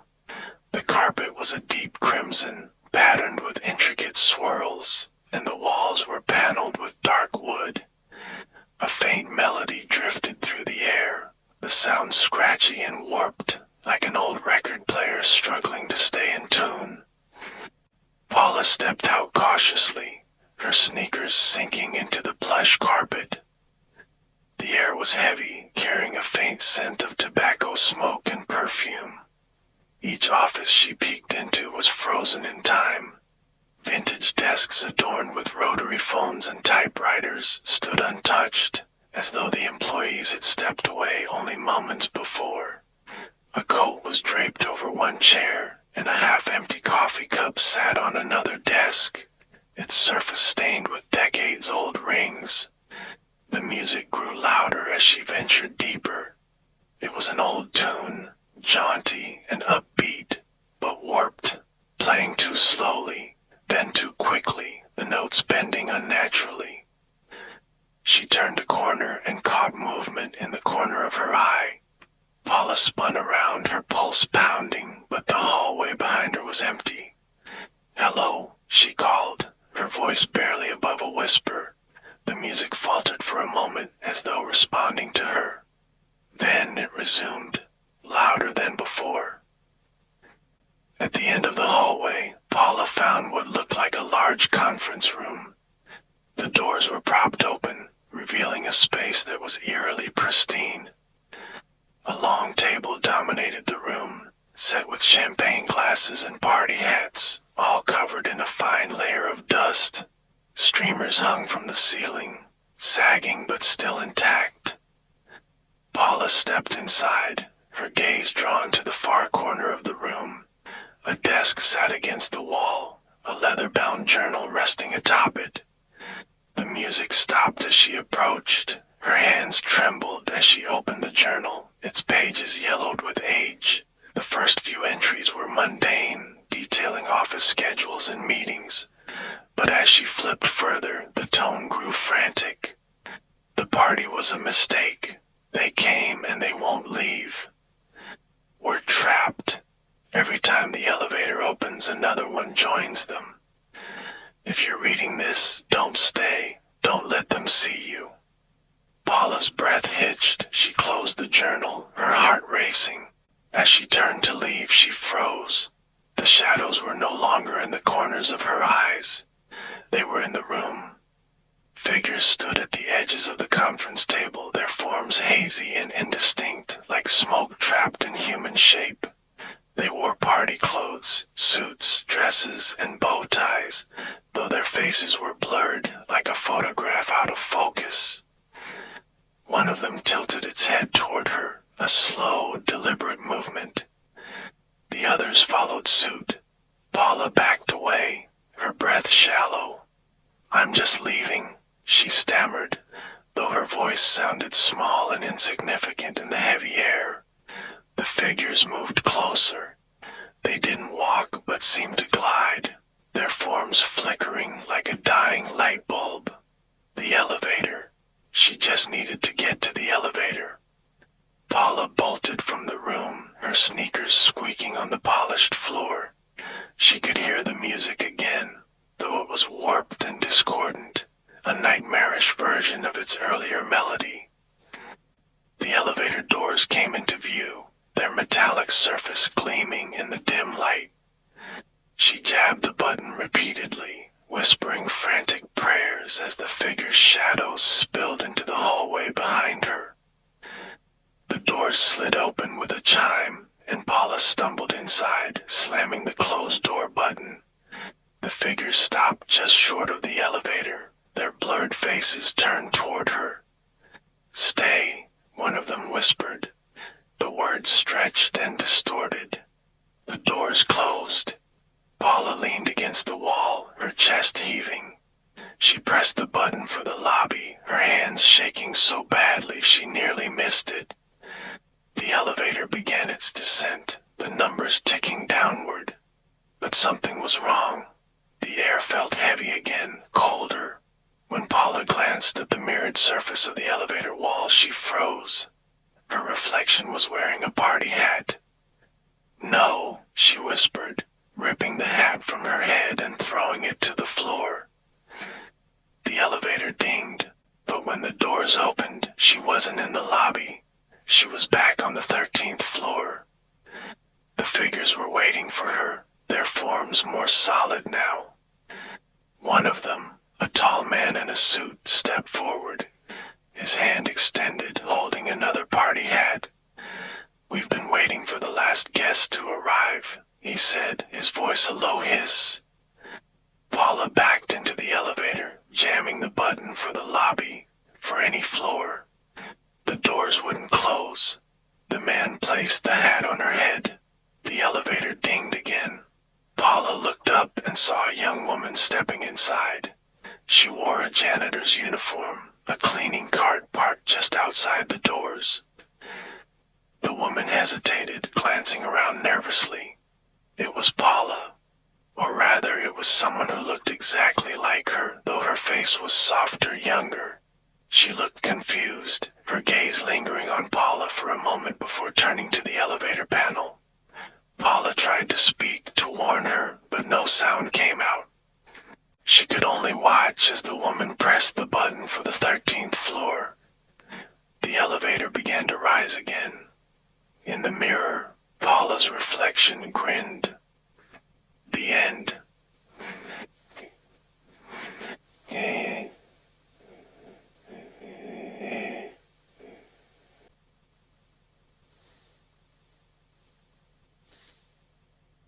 Hannah arrived at the orchard just as the sun dipped below the horizon, staining the sky a fiery orange.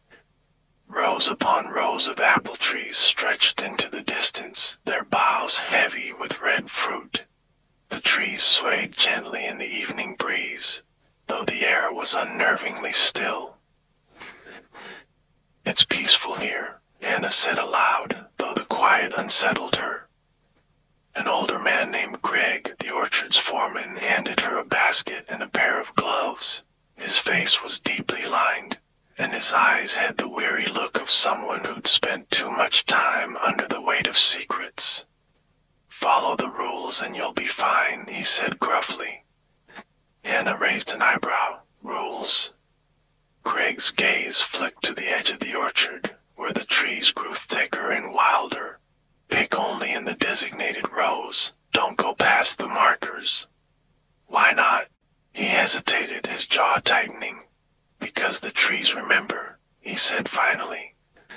Hannah stifled a laugh. "What's that supposed to mean?" "You'll sleep better not knowing," Greg said, his tone leaving no room for argument. The days passed quickly, filled with the repetitive rhythm of picking, sorting, and packing. Hannah spent her evenings in the small cabin provided for the seasonal workers, her legs sore and her fingers stained red from the apples. The other workers kept to themselves, whispering in hushed tones when they thought she wasn't listening. Their nervous glances toward the grove at the far end of the orchard made her stomach churn with curiosity. By the end of her first week, she couldn't resist anymore. It was nearly midnight when Hannah slipped out of her cabin, flashlight in hand. The orchard was eerily silent, the rows of trees casting long shadows under the pale light of the full moon. The deeper she ventured, the stranger the air became. It felt heavier, charged with an energy that made her skin prickle. The faint scent of apples was now mixed with something sharper, earthy and metallic like rust. Then she heard it, a whisper. It was faint at first, a soft rustling that could easily have been the wind. But as she moved further into the grove, the sound grew more distinct. The whispers were voices, many voices, speaking just beyond the edge of hearing. Hannah shone her flashlight into the branches, but nothing moved. The trees stood still, their gnarled branches twisting like grasping hands. Her foot caught on something, and she stumbled into a clearing. The clearing was marked by a circle of stones, their surfaces etched with strange runes. In the center, surrounded by piles of withered apples, stood a group of scarecrows. They were unlike any scarecrows Hannah had ever seen. Each one wore a mask carved from wood, their faces grotesque and exaggerated, grinning mouths, bulging eyes, twisted expressions. Their straw-stuffed arms hung limply at their sides, and their clothes were tattered as though they'd been there for decades. The whispers grew louder, swirling around her like a storm. And then the scarecrows moved. It was subtle at first, a tilt of a head, a twitch of a hand. But as Hannah backed away, they stepped forward in unison, their movements jerky and unnatural. Her flashlight flickered, the beam cutting in and out as panic gripped her chest.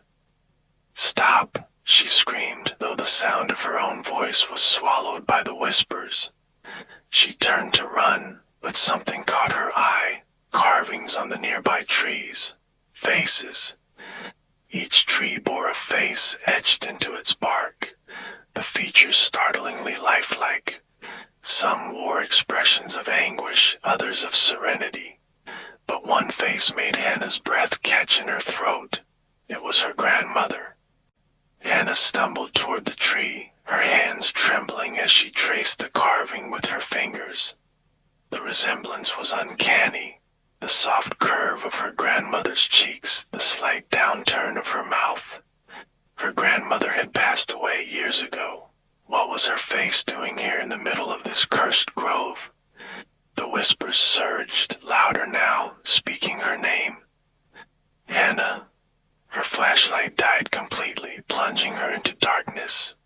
Behind her, the sound of straw brushing against the ground grew louder. The scarecrows were moving faster, closing the distance. Hannah bolted, her heart pounding as she navigated the maze of trees. The branches seemed to reach for her, snagging her hair and clothes. The faces on the trees blurred together, their empty eyes watching her every move. Finally, she saw the edge of the grove, the faint glow of moonlight spilling onto the dirt path that led back to the cabins. Relief flooded her, and she sprinted toward the open space. But just as she reached the last tree, she froze. Carved into its bark was her own face. Her eyes were wide, her mouth open in a silent scream. "No," she whispered, backing away. The whispers rose to a deafening crescendo, and the branches of the tree seemed to twist and writhe, the face carved into the bark growing more defined with every passing second. Hannah stumbled into her cabin, slamming the door shut behind her. Her breath came in ragged gasps as she leaned against the door, her body trembling. The room was dark and silent, but she couldn't shake the feeling that she wasn't alone. When she turned on the light, her blood ran cold. The year-round apple harvest decorations she'd placed on her desk were gone. In their place sat a single withered apple.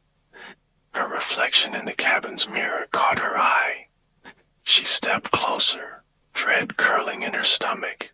Her face was pale, her skin almost translucent, but it was her eyes that made her knees go weak. They were filled with faint, swirling patterns, like the rings of a tree. The whispers returned, faint and insistent, as if coming from within her own mind. She tried to leave, but her legs wouldn't move. She was rooted in place, her hands gripping the edge of the sink as the world seemed to tilt around her. When Greg entered the grove the next morning, he wasn't surprised to find a new carving in one of the trees at the edge of the clearing. The face was fresh, the bark around it still raw. He sighed, his gaze lingering on the face's terrified expression. "They never listen," he muttered, adjusting his hat. The whispers swirled around him as he turned to leave, the trees swaying gently in the morning breeze. Somewhere in the grove, the scarecrows stood silently, their masks grinning in the shadows. The end.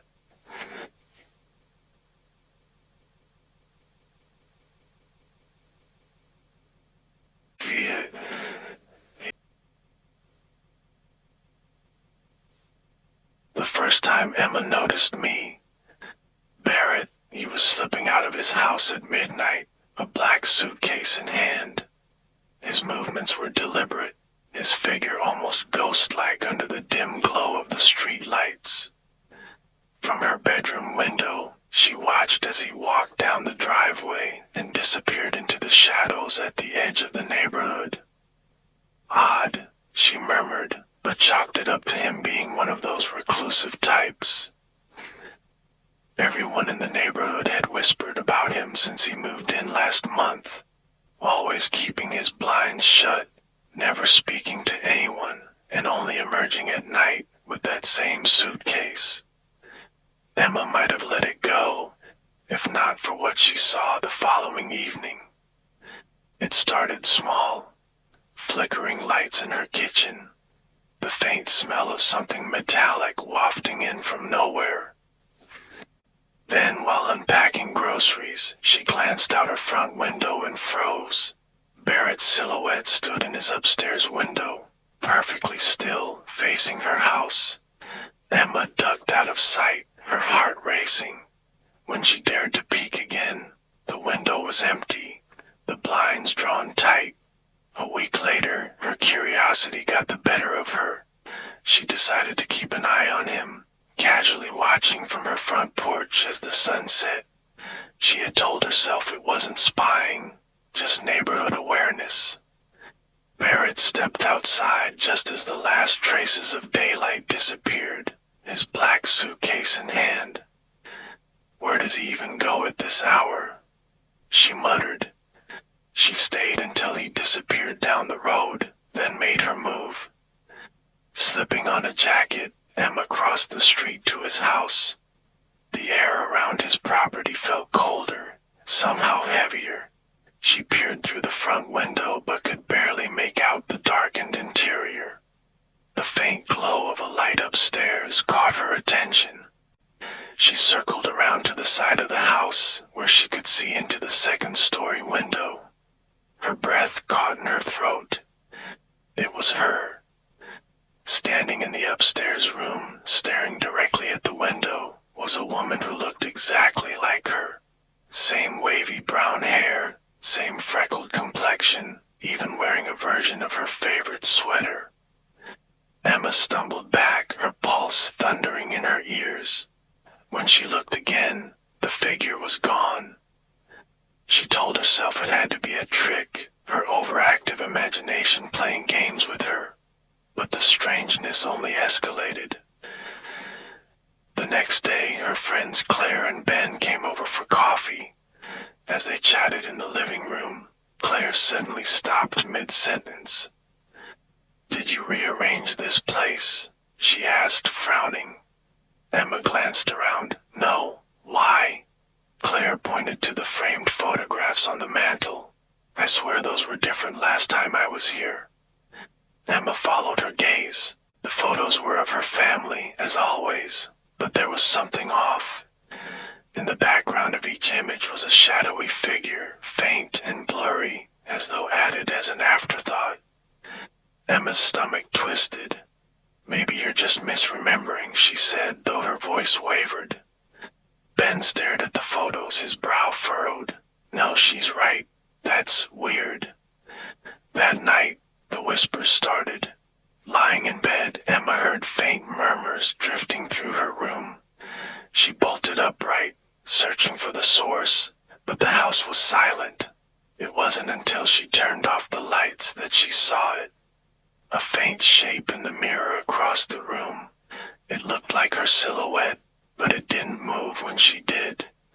She turned on the lamp, and the shape vanished. The breaking point came a few nights later. Emma had just finished brushing her teeth when she glanced out the bathroom window. Her reflection was there, only it wasn't in the mirror. It stood in Barrett's front yard. Her mouth went dry as she stared at the figure. It wore her face, her clothes, even mimicked her posture. But the expression was wrong, a twisted smile that didn't belong to her. The figure raised its hand and waved. Emma couldn't take it anymore. She marched across the street, banging on Barrett's door until her fists ached. "Open up," she shouted, her voice cracking. "I know you're in there."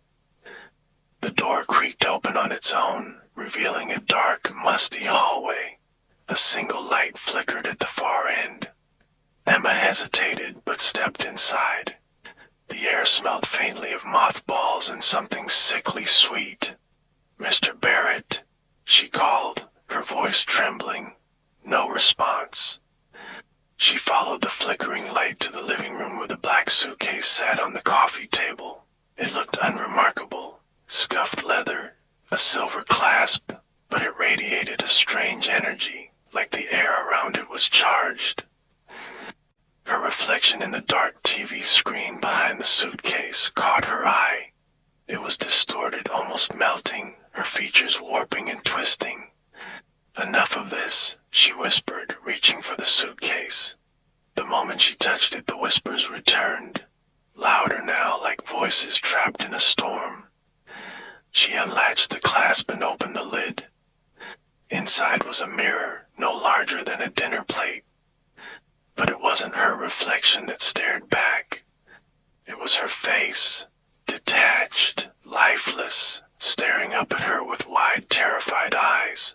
Her features were frozen in an expression of sheer horror, and the edges of the mirror seemed to shimmer like liquid. Emma stumbled back, her breathing ragged. "What are you doing?" She spun around to see Barrett standing in the doorway, his face calm, his eyes unnervingly blank. "What is this?" she demanded, pointing to the suitcase. Barrett tilted his head slightly. "You've seen too much." "What did you do to me?" she screamed. "I didn't do anything," he said smoothly. "You did." "What does that mean?" Barrett walked to the suitcase, closing the lid gently. "I collect what's left behind, fragments, pieces people don't even realize they've lost. It's not theft, it's preservation." Emma shook her head, backing toward the door. "You're insane." Barrett smiled faintly. "Am I? Or are you just realizing what you've become?" As she reached the doorway, she caught sight of herself in the hallway mirror. It wasn't her. The figure staring back at her was cold, expressionless, her face warped like the others she'd seen in the photos. "No," she whispered, her voice breaking. Barrett stepped closer, his presence suffocating. "The real you is already in the suitcase, Emma. This is what's left." She turned and ran, her vision swimming as the house seemed to twist around her. She burst through the front door, gasping for air, only to find the street eerily silent. Her own house was dark, the windows black as the void. When she stepped onto her porch, she saw the suitcase waiting for her on her doorstep. The clasp was undone, and inside, her face stared back. The end.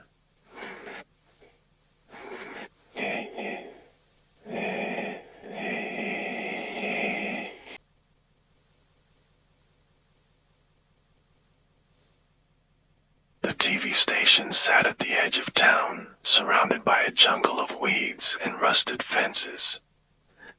Once a beacon of local pride, Channel 57 had gone dark decades ago, left to rot when larger networks swallowed its audience. but rumors of its infamous final broadcast lingered, whispered in dark corners of the internet, and passed around like urban legend. Alex had heard the stories, of course, how the station had supposedly aired a live feed of its employees screaming for help, their faces pale and desperate before abruptly cutting to black. People said the station wasn't entirely silent, though. Every 10 years, at exactly midnight, it aired one final, cryptic broadcast. It was that mystery that drew Alex, a freelance journalist with a knack for digging into local legends. They had a reputation for getting to the bottom of the strange and unexplainable, and Channel 57 seemed like the perfect subject for their next big story. With a flashlight in one hand and a backpack full of recording equipment in the other, Alex pushed past the overgrown gate and approached the crumbling building. The air inside was heavy and stale, carrying the faint scent of mildew and rust. Cobwebs draped from the corners of the ceiling, and the faint crunch of shattered glass echoed beneath Alex's boots. The control room was exactly as Alex had hoped, frozen in time. Vintage monitors sat in neat rows, their screens dark and dust-covered. Old tape reels and labeled cassettes were scattered across the desks, their labels faded but still legible. What Alex didn't expect was the power. The equipment hummed faintly, tiny red and green lights blinking on the consoles. Alex frowned and set the flashlight down. There was no way the station could still have electricity. No one had been here in years. They powered on their camera and started recording, narrating the scene. November 15th, 11:47 p.m. Channel 57, Alex said, their voice steady but tinged with unease. The station's been abandoned for decades, but it's as though the equipment was left waiting. No signs of human activity, yet the lights are still on. Their words hung in the air as Alex scanned the room. The monitors remained dark, except for one in the center of the console. It flickered. Alex moved closer, their camera trained on the glowing screen. It stuttered between static and a faint image, distorted at first, but slowly sharpening. It was a face. Their face. Alex froze. The person on the screen was older, their hair graying and their eyes sunken. They wore the same jacket Alex had on, but it was torn and stained with dirt. The figure leaned closer to the camera, their lips moving. The sound didn't match at first, the words garbled and out of sync. But then they became clear. Don't let it see you. Alex's stomach dropped. What? They whispered aloud. The figure repeated the warning, their voice trembling. Don't let it see you. Don't stay too long. Suddenly the screen cut to static, then to something else entirely. It was Alex's house. The image was grainy and monochrome, but unmistakable. The camera was positioned outside the front door, pointed at the small porch light Alex always forgot to turn off. The feed zoomed in slowly, the door filling the frame. A shadow moved across the screen. Alex stumbled back, nearly knocking over their tripod. What the hell? The monitor crackled, and a new scene appeared. The camera was inside the house now, moving shakily through the living room. Alex's couch, coffee table, and bookshelf came into view, bathed in eerie black and white light. Then the camera tilted upward, revealing a shadowy figure standing in the hallway. Panic gripped Alex's chest. They grabbed their flashlight and turned toward the door. The stories had been wrong. This wasn't just some urban legend. Something was happening, something they couldn't explain, and they needed to get out. But as they turned to leave, the monitors sprang to life, one by one. Each screen displayed a different angle of the control room, the feeds grainy but clear. Alex realized with growing dread that the camera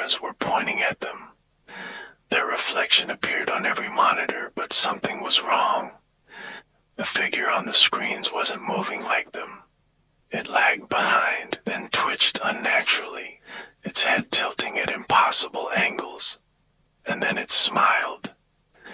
Static-filled voices began to echo through the room, faint at first but growing louder, overlapping into a cacophony.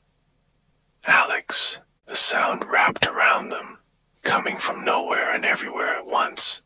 The voice was familiar, too familiar. It was their own. "Stay," it whispered. "No," Alex shouted, stumbling backward. "I'm leaving."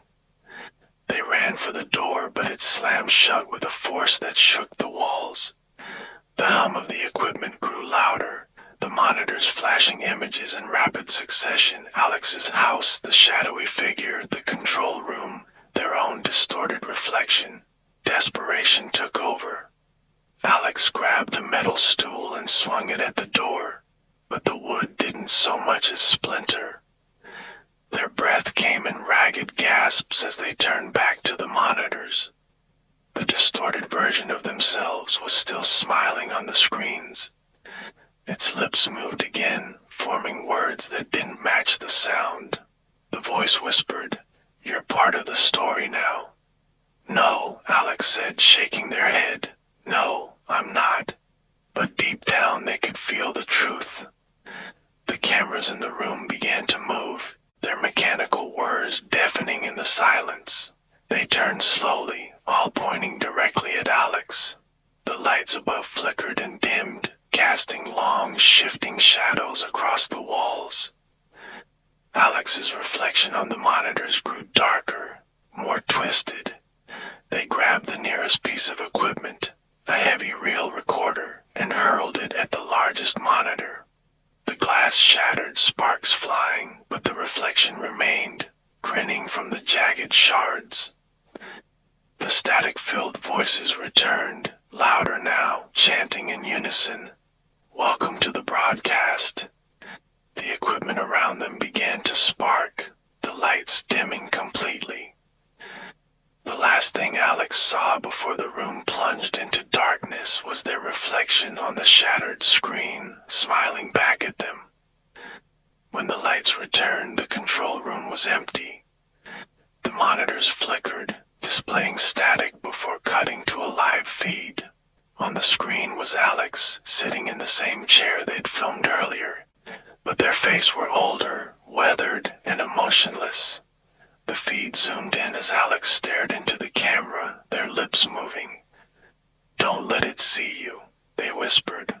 The broadcast ended, and somewhere in the static-filled corners of forgotten televisions, the story began again. The end.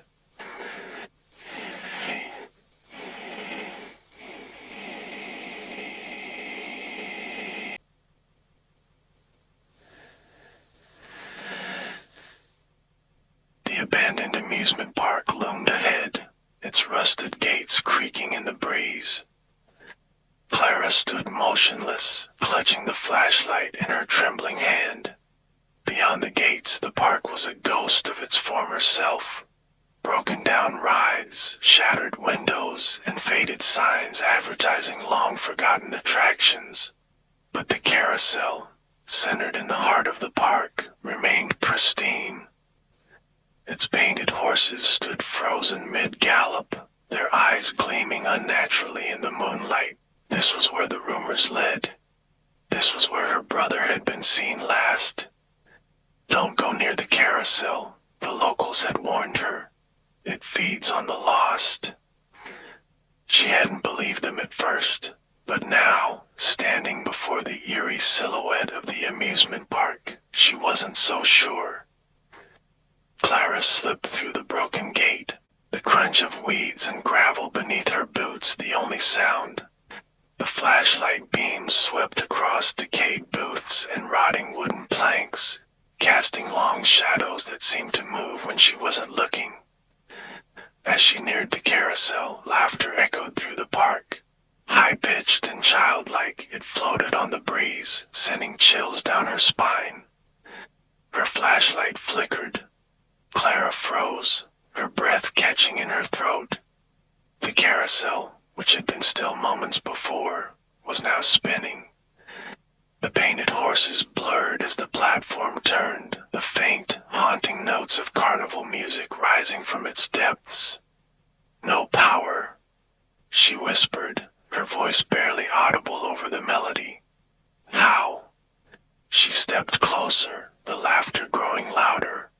The ride's mirrors were the first thing Clara noticed. They lined the center column, their surfaces unnaturally clean, reflecting the moonlight in sharp, cold flashes. But something was wrong. When Clara's flashlight beam caught one of the mirrors, her reflection didn't look back. Instead, she saw her brother, Matthew, his face pale and terrified, his hands pressed against the glass as though he were trapped inside. "Matthew," Clara cried, dropping the flashlight and rushing to the mirror. The image of her brother opened his mouth as if to scream, but no sound came out. Behind him, shadowy figures moved. Other children, their faces just as frightened, their mouths forming silent pleas for help. "No," Clara whispered, tears streaming down her face. The carousel slowed, the music grinding to a halt. Clara turned to find the horses frozen once more, their painted eyes staring straight at her. She had to get him out. Clara stepped onto the carousel, the platform groaning under her weight. The air felt heavier here, thick and suffocating, as though the ride itself were alive. "Matthew," she called, her voice trembling. "I'm here. I'm going to get you out." The mirrors didn't respond, but as she moved toward the center column, the carousel shuddered to life. The music resumed, faster now, discordant and wrong. The platform spun faster, the horses lurching forward and back in jerky, unnatural movements. Clara clung to a pole as the ride whipped around, the wind tearing at her hair. The laughter returned, but it was no longer playful. It was mocking, dark, and hollow. The mirrors reflected nothing now. No horses, no lights, no carousel. Only endless darkness. Clara turned away, desperate to find something real. But the world outside the carousel was gone. The park had vanished. Instead, the ride was surrounded by an endless void, the ground beneath her feet cracking and crumbling into ash. "Matthew," she screamed, but her voice was swallowed by the void. A voice, low and whispering, came from the mirrors. "Stay with us, Clara." She turned toward the sound, and the mirrors filled with faces once more. Her brother was there, along with dozens of others, children of all ages, their faces pale and desperate, their hands reaching for her. "You have to go." Matthew's voice was faint but clear now, cutting through the other whispers. "I can't leave you," Clara cried, reaching for his reflection. "If you stay, you'll become one of us." Matthew pleaded, "Run before it's too late." The carousel spun faster, the music screeching like nails on a chalkboard. Clara's grip on the pole loosened, and she fell to her knees, the ash beneath her crumbling away. With one last surge of strength, Clara pulled herself to her feet and stumbled toward the edge of the ride. The spinning platform made her movements sluggish, like wading through thick mud, but she pushed forward.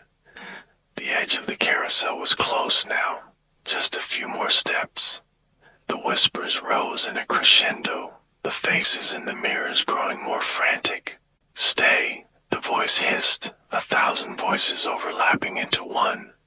Clara lunged, throwing herself off the platform. She hit the ground hard, the breath knocked out of her as she rolled onto the cracked pavement. The park was back. The void was gone. She lay there for several moments, gasping for air, the cold night biting at her skin. When she finally sat up, the carousel was still again. The horses were frozen, the mirrors dark. Clara staggered to her feet, her legs weak. "Matthew," she called, but the ride remained silent. Her flashlight was still where she dropped it. She picked it up and shone the beam on the mirrors. Her brother was gone.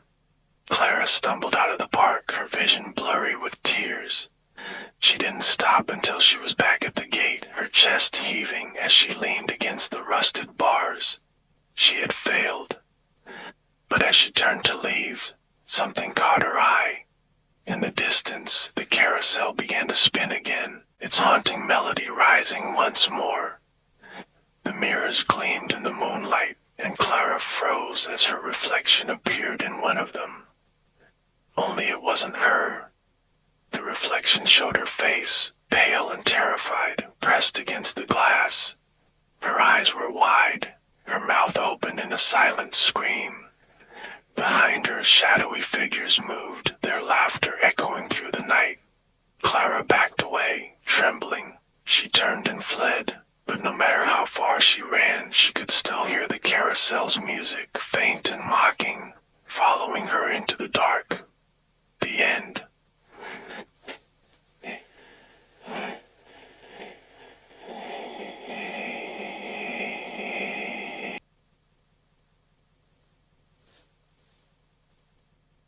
The apartment wasn't much, just a cramped one-bedroom in a crumbling building.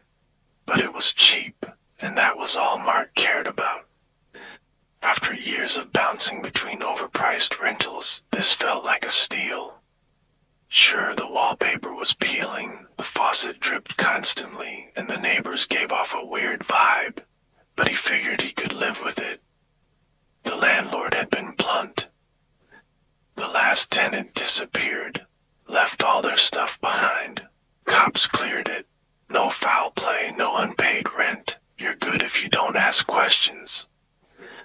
Mark didn't ask questions. The first night he heard the tapping. It started around midnight, faint but persistent. At first it was easy to dismiss.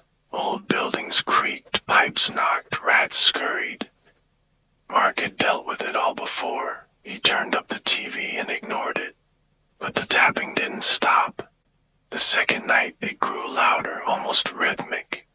It wasn't the erratic scuttling of pests or the random creak of wood. It was deliberate. A pattern.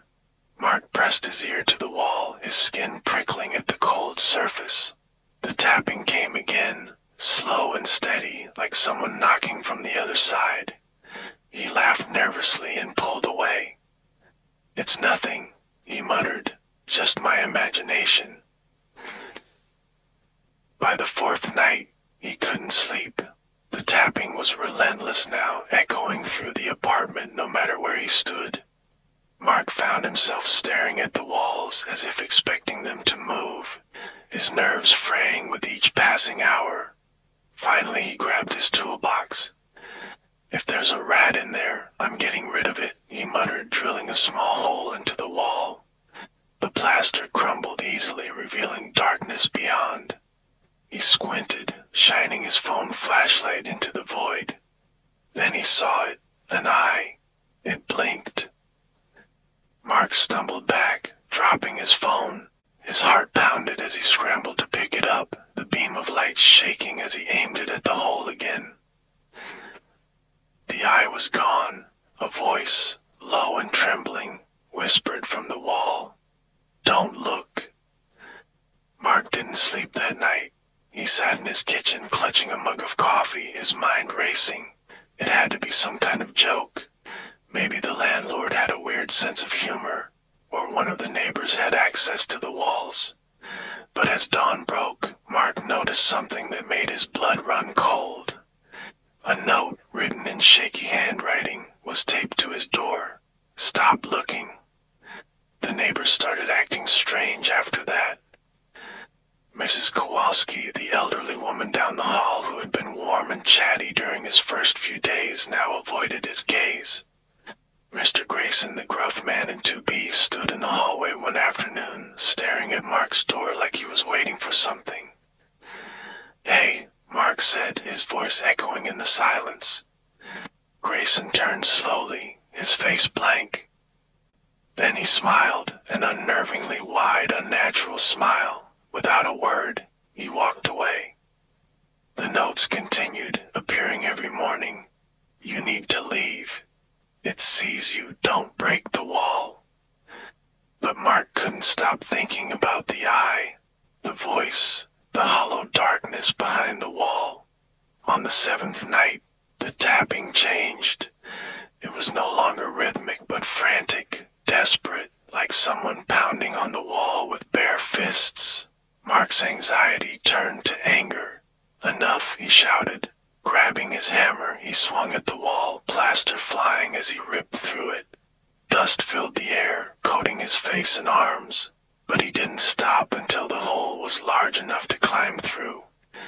Behind the wall was not the apartment next door. It was a corridor. The hallway stretched endlessly in both directions, its walls covered in faint, pulsing shadows. The air was stifling, carrying a faint metallic tang that made Mark's stomach churn.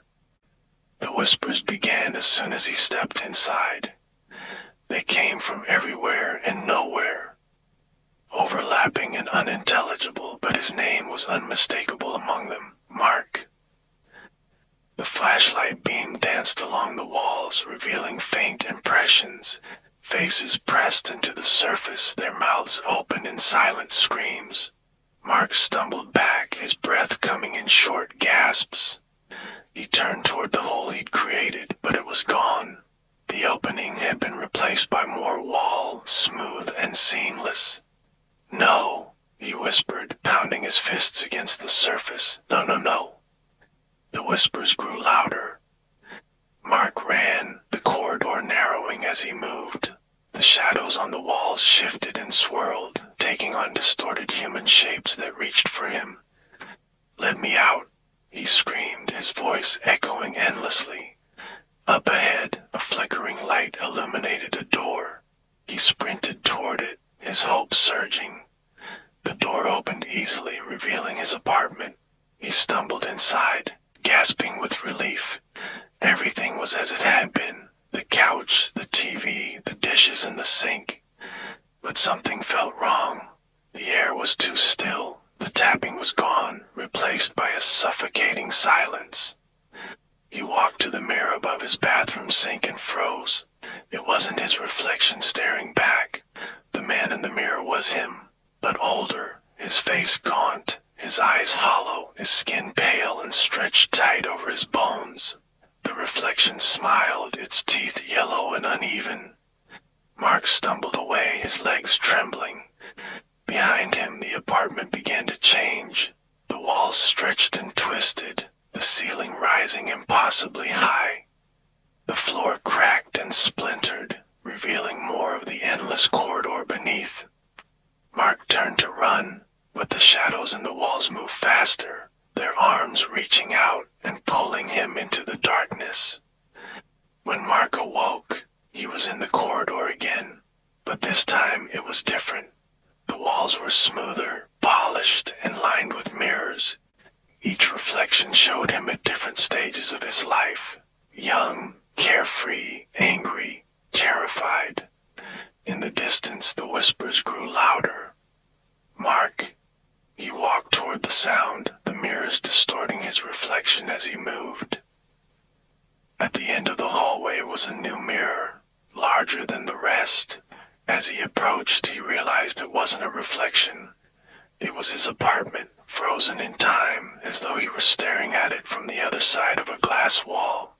He pounded on the surface, screaming for help, but the scene didn't change. The next tenant of the apartment moved in 3 weeks later. The landlord handed her the keys and said, "The last guy just left. Probably skipped town. Don't worry about it." That night, the tapping began, and behind the wall, Mark watched. The end.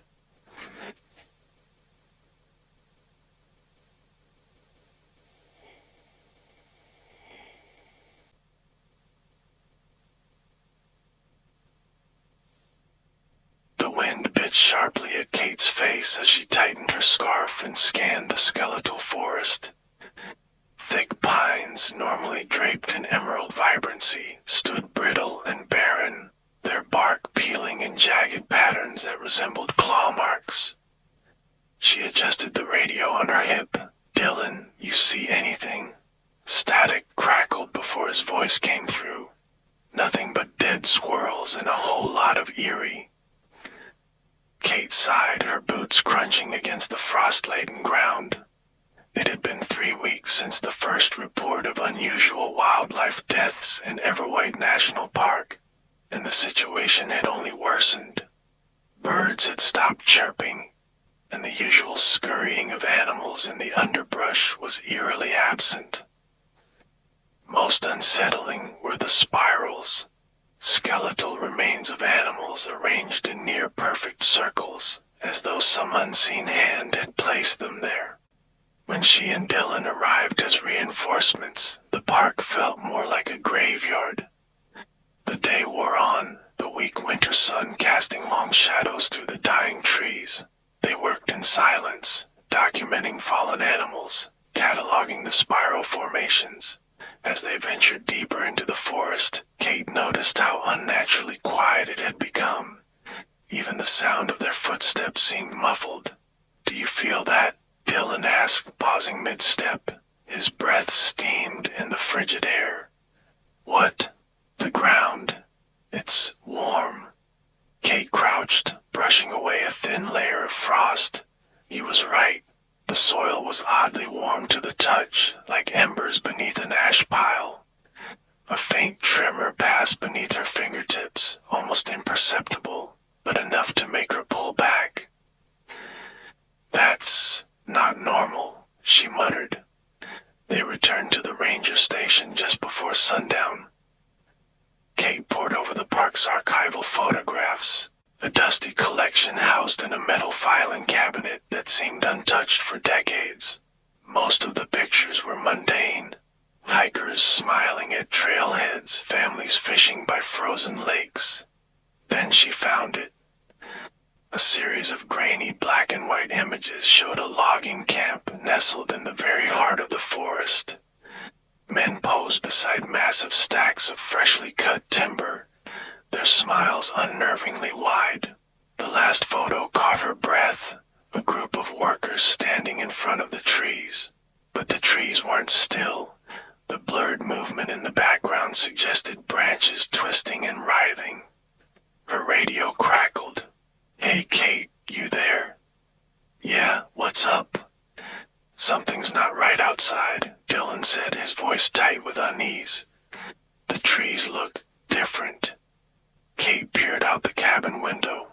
The forest loomed dark and vast, its shadows stretching unnaturally long under the rising moon.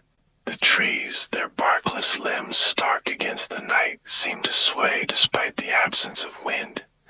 "Stay put," she told Dylan, but when she woke hours later, the station was empty. Dylan's jacket hung on the back of his chair, and his radio lay abandoned on the desk. "Dylan," she called, her voice trembling. No answer. Grabbing a flashlight and a flare gun, Kate stepped into the frigid night. The forest pressed in on her, the air heavy with a silence so profound it felt deafening. Her beam caught movement, a shadow darting between the trees. "Dylan," she sprinted, her boots slipping on the icy ground. The shadow moved deeper into the woods, and she followed, her flashlight trembling as she tried to keep it steady. Then she saw it. A massive tree stood in the clearing ahead, its barkless trunk gleaming like bone in the moonlight. Its branches curled like grasping fingers, and at its base lay Dylan's radio, crushed and smeared with blood. Kate's breath hitched as her light swept up the tree. It wasn't just a tree. Dylan's body was embedded in the trunk, his face twisted in silent agony, his eyes wide and glassy. His arms, elongated and wooden, merged with the tree's gnarled branches. His mouth was frozen mid-scream. "No," Kate whispered, stumbling backward. The ground beneath her feet trembled, and she realized the truth. The forest was alive, feeding on the life within it. The claw marks on the trees weren't from some predator. They were self-inflicted wounds, bleeding life back into the earth. She turned to run, but the trees moved with her, their branches reaching out like skeletal arms.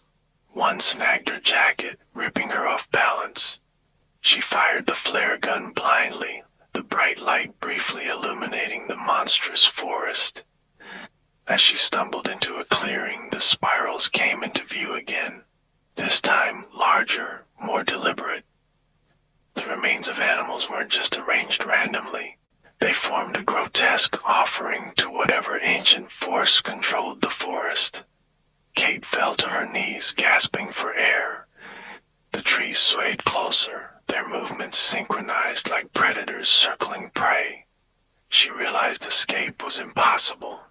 The last thing she saw before the forest consumed her was Dylan's face, now part of the tree, his glassy eyes watching as she screamed. The end.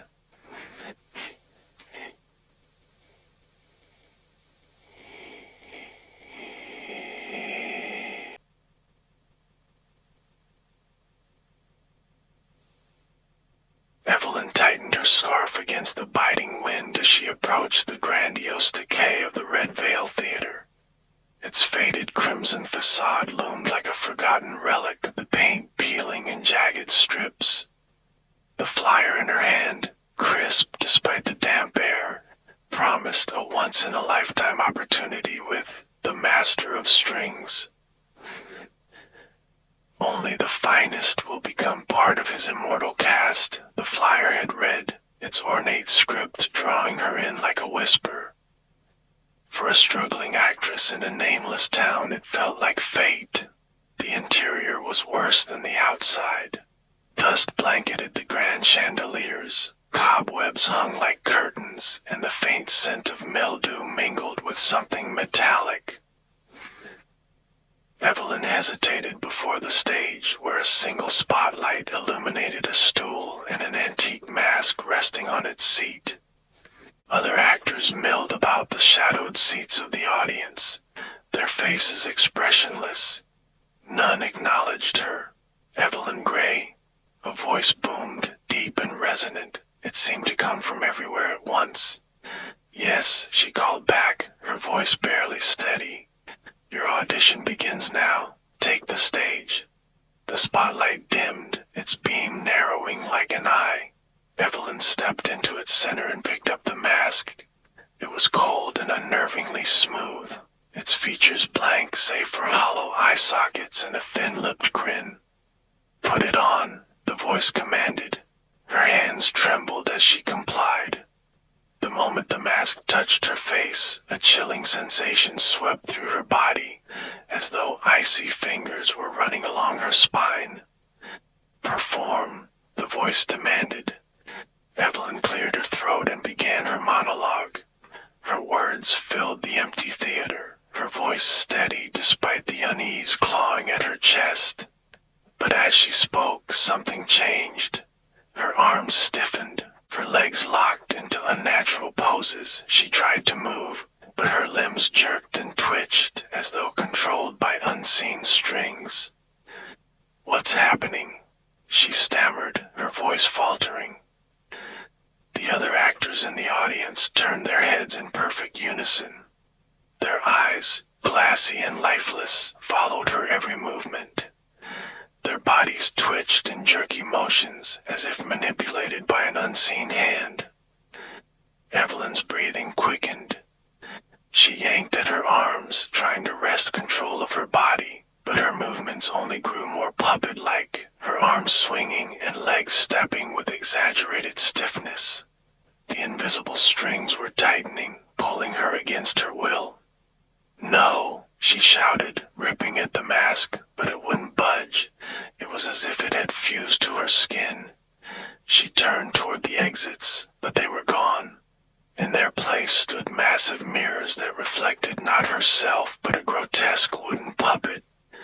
Its painted-on eyes stared blankly back at her, its mouth a gaping, unmoving hole.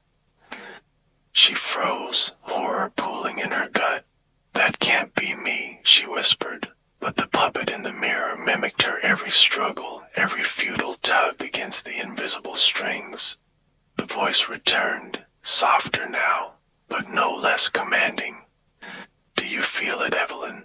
The strings of fate binding you to your destiny. Every actor who steps onto my stage becomes part of the eternal performance. Evelyn stumbled, her legs no longer her own. This isn't real. This can't be real. The voice chuckled, low and menacing. Reality is subjective. Art, however, is eternal. Out of the shadows stepped the master of strings. He wore a long, tattered coat, and his face was hidden beneath a porcelain mask, cracked and worn. His hands, gloved and crimson, twitched ever so slightly. With each movement of his fingers, Evelyn's body jerked against her will. "Why me?" she begged, tears streaming beneath the unyielding mask. "Because you came, because you dreamed of a stage that would make you immortal, and now you are, forever." The other actors moved closer, their steps jerky and synchronized. Evelyn's breath hitched as she saw their faces, no longer flesh but carved wood, painted to mimic expressions of anguish and joy. Their bodies clicked with every motion, their joints bending unnaturally. "No," she whispered, "I won't be part of this." The master tilted his head, his mask reflecting the dim light. "You already are." The strings tightened, pulling her arms outward and forcing her legs into a bowing stance. The audience of puppets clapped in perfect unison, their hollow applause echoing through the empty theater. Evelyn screamed, but no sound came from her lips, only the whir of tightening strings. As the curtain began to descend, the master's voice rang out one last time. The show must go on. Evelyn's mind shattered as her reflection in the mirror solidified. A flawless wooden marionette, her face frozen in a silent scream. And in the shadows, the master of strings prepared for his next audition. The end.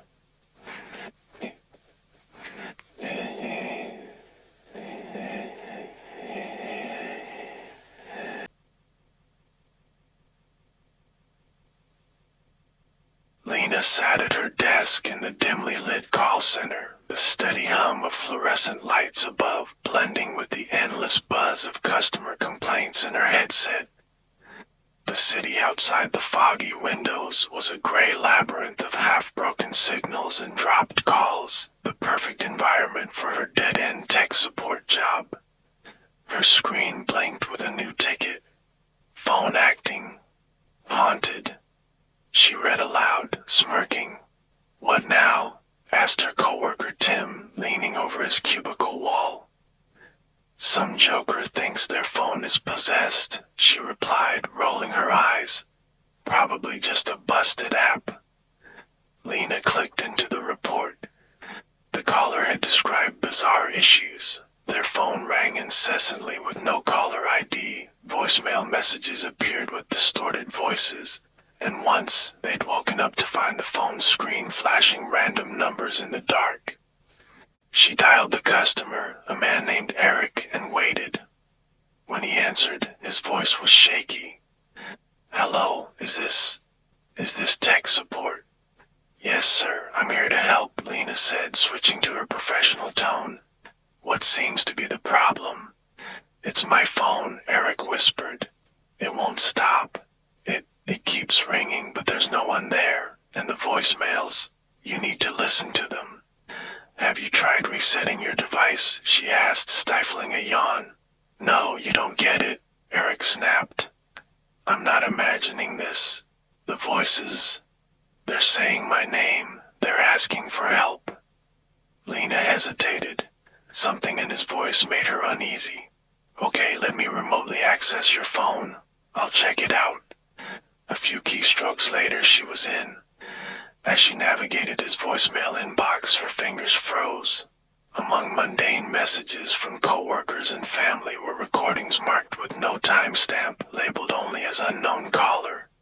She clicked the first one. Static crackled, followed by a faint, distorted voice. "Help me, please, I can't." The audio cut out abruptly. She played another. This time, the voice was clearer, though warped as if underwater. "It's so dark. Lena, can you hear me? Please, help." Her heart stopped. "Did you hear it?" Eric's voice jolted her back to reality. I need to run some more tests," she stammered, ending the call abruptly. Her fingers trembled as she tried to rationalize it. It had to be a prank or some kind of virus. There was no way those recordings were real. That night, Lena's phone rang. She glanced at the screen. No caller ID. "Hello?" she said, cautiously answering. Static filled her ears, followed by faint murmurs, voices overlapping in a haunting cacophony. Her name surfaced among the noise, whispered and pleading. She hung up, her chest tight. The calls kept coming. No matter how many times she declined, the phone would ring again. When she tried to shut it off, the screen refused to go dark. Then the faces began. As she lay in bed, her phone buzzed on her nightstand. She ignored it, but the screen lit up anyway, displaying an unfamiliar face. It wasn't a photo or video. It was live, staring back at her. The face was pale and gaunt, its eyes hollow and lips trembling as it mouthed words she couldn't hear.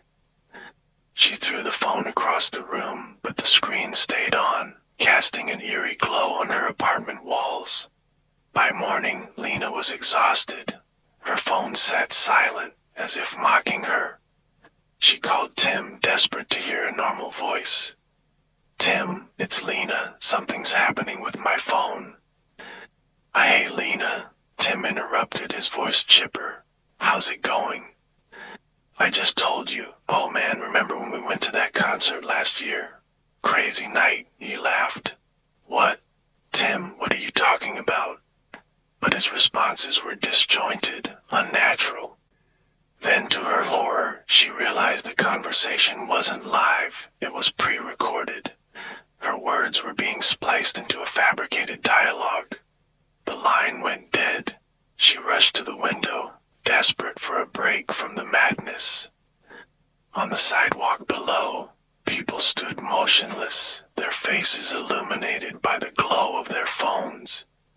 They weren't looking at the screens. Their heads were tilted up, unblinking eyes staring into nothing. Lena's legs buckled and she collapsed onto the floor. Her phone buzzed again. The screen showed a message. "Your contract is ending. See you soon." The lights flickered and the city outside plunged into darkness. The hum of power disappeared, replaced by a suffocating silence. Her phone began to ring louder than before, echoing in the stillness. She picked it up with trembling hands. "Hello," she whispered. Static answered, then a low, distorted voice. "It's time." The line went dead. So did the room. When the power returned hours later, Lena's apartment was empty.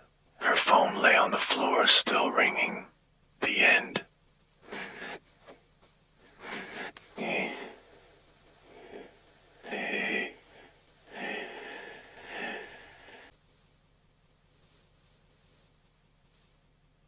The boarding school loomed like a castle on the edge of the hill, its stone walls cold and weathered by centuries of storms.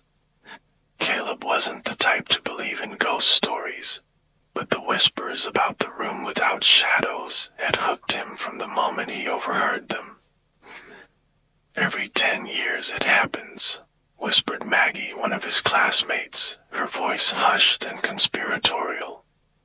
"Someone goes into the room and then, well, they're not the same after." "Not the same?" Caleb asked, intrigued. "They lose their shadow," she replied, glancing nervously around the dimly lit library. "And when it's gone, so are they." Caleb had laughed it off at first. A room that steals shadows. It sounded like a bad campfire story. But as he roamed the winding halls of the school, the legend gnawed at him. The room was real. locked behind a tarnished iron door on the top floor of the south wing. Late one night, while the dorms were silent and the headmaster surely asleep, Caleb decided to see for himself. The south wing was colder than the rest of the school, the air heavy with an unsettling stillness. Caleb climbed the creaky stairs, his flashlight cutting weak beams through the gloom. Finally, he reached the iron door. Its surface was etched with strange scratches, as though someone or something had clawed at it. He jiggled the handle, but it wouldn't budge. Reaching into his pocket, he pulled out a paperclip he'd bent into a makeshift lockpick. "Thanks, YouTube," he muttered as the lock clicked open. The door groaned as it swung inward, revealing a simple room. Dust floated in the air, caught in the faint moonlight streaming through the tall windows. There was nothing remarkable about it, just an empty space with faded wallpaper and an old wooden desk pushed against the far wall. But then Caleb noticed it. No shadows. He shone his flashlight at the desk, the walls, his own hand, but the light didn't behave as it should. There were no dark patches, no silhouettes. Everything was illuminated unnaturally, as though the light had no direction. A chill ran down his spine. He stepped further in, his breath visible in the frigid air. The moment he crossed the threshold, the iron door slammed shut behind him. "Hello," he called, his voice trembling. The room didn't answer. Heart pounding, Caleb backed toward the door, his hand fumbling for the handle. It opened easily now, and he practically stumbled into the hallway. The next morning, Caleb felt off. He stared at himself in the mirror as he brushed his teeth, tilting his head. Something was different. His reflection looked normal, but when he glanced down at the floor, his shadow seemed smaller, fainter. By lunchtime, his classmates were avoiding him. Maggie stared at him during history class, her face pale. "Caleb, what happened to your shadow?" she whispered. "What are you talking about?" he shot back, trying to sound unconcerned. But when he looked down again, the truth hit him. His shadow was no longer just faint. It was barely there, a thin wisp clinging to his feet like fog. Over the next few days, it shrank further. By Friday, it had vanished entirely. The whispers in the halls grew louder. Caleb tried to ignore them, but wherever he went, he felt eyes on him. People stepped aside when he walked past, their expressions wary and fearful. At night, things were worse. Strange flickers danced across the tall windows of his dorm room, shapes that looked almost human, but moved too quickly and jerkily to be real. Caleb stopped sleeping, his nights filled with the sound of faint laughter echoing from the direction of the south wing. By Sunday, he'd had enough. He had to know what was happening, even if it meant going back to the room. The iron door creaked open again, the air inside colder than before. Caleb's flashlight flickered as he stepped inside, but he barely noticed. His eyes were fixed on the floor. There it was, his shadow. It stretched across the room, dark and perfectly formed, standing upright as though it were cast by a second, invisible Caleb. The shadow moved. Caleb froze as it turned toward him, its featureless face tilting in an imitation of his own. Then it smiled. "What are you?" he stammered, his voice barely audible. The shadow stepped closer, its movements fluid and eerie, like ink spreading through water. "I'm you," it said, though its mouth didn't move. The voice came from everywhere, low and echoing. "I've been waiting." "For what?" "For this," it replied. Before Caleb could react, the shadow lunged. He tried to back away, but his body wouldn't move. Darkness wrapped around him, cold and suffocating, pulling him into itself. When the sensation passed, Caleb found himself standing in the center of the room, staring at himself. No, not himself. The figure before him looked like him, moved like him, but it wasn't him. It was his shadow, now wearing his face, his body, his life. Wait, Caleb shouted, but his voice was swallowed by the silence. The shadow, his doppelganger, smiled one last time before stepping out of the room. The iron door slammed shut, leaving Caleb alone in the shadowless room. He pounded on the door, but it wouldn't budge. His screams echoed in the empty space, unheard by anyone outside. Through the windows, Caleb watched his other self rejoin the world, slipping seamlessly into his life. And as the days turned into weeks, he realized the truth. He wasn't leaving. The room without shadows had claimed him, just as it had claimed others before. Now he was part of its eternal collection, a shadowless prisoner waiting for the next curious soul to take his place. The end.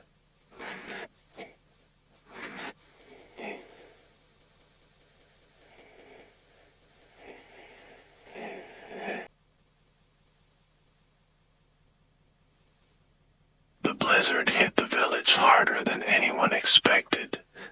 Thick snowdrifts buried homes up to their windows, and the roads leading out of the valley were impassable. Supplies had already been dwindling, and with no way to contact the outside world, hunger gnawed at the edges of every conversation. But there was still hope. The bell tower stood at the center of the village, its iron bell weathered and blackened with age. For centuries, it had been the village's lifeline during harsh winters. Whenever food was delivered from the distant city, the bell would ring out across the frozen valley, its deep toll carrying through the biting wind. It hadn't rung in weeks. That was why, when the sound of the bell echoed through the stormy night, every villager awoke with a jolt. The toll was slow and deliberate, reverberating through the small wooden homes. Caleb, the village elder, was the first to emerge, pulling his coat tight as he trudged through the knee-deep snow toward the square. Others followed, their faces pale from the cold and hunger. By the time everyone had gathered, the ringing had stopped. The snow-covered square was silent except for the wind whistling through the bare trees. At the base of the bell tower, they found the crates. There were 3 of them, large and weathered, their surfaces scarred as though by claws. The villagers hesitated, exchanging uneasy glances. "It's food," Caleb said finally, stepping forward and prying one of the lids off with trembling hands. A stench immediately wafted out, sour and putrid. Inside were sacks of grain, torn open and riddled with mold.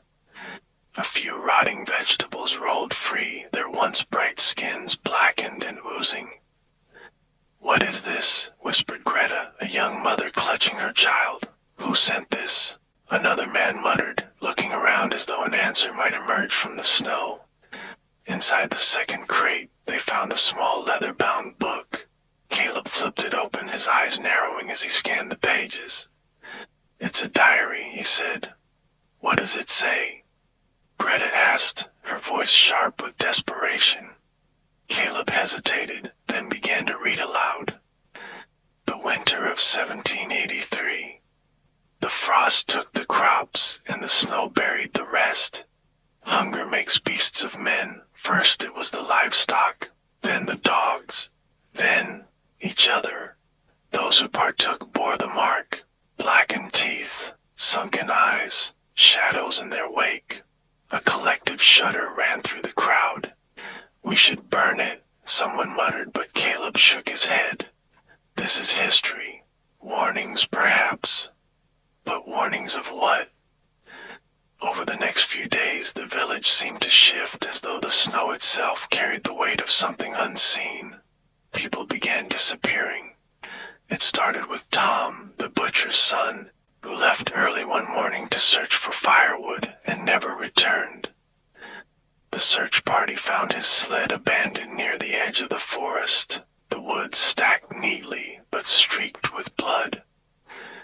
Then there was old Maeve, who wandered out into the storm muttering about answering the bell. They found her footprints leading deep into the woods, only to vanish without a trace. And the bell kept ringing.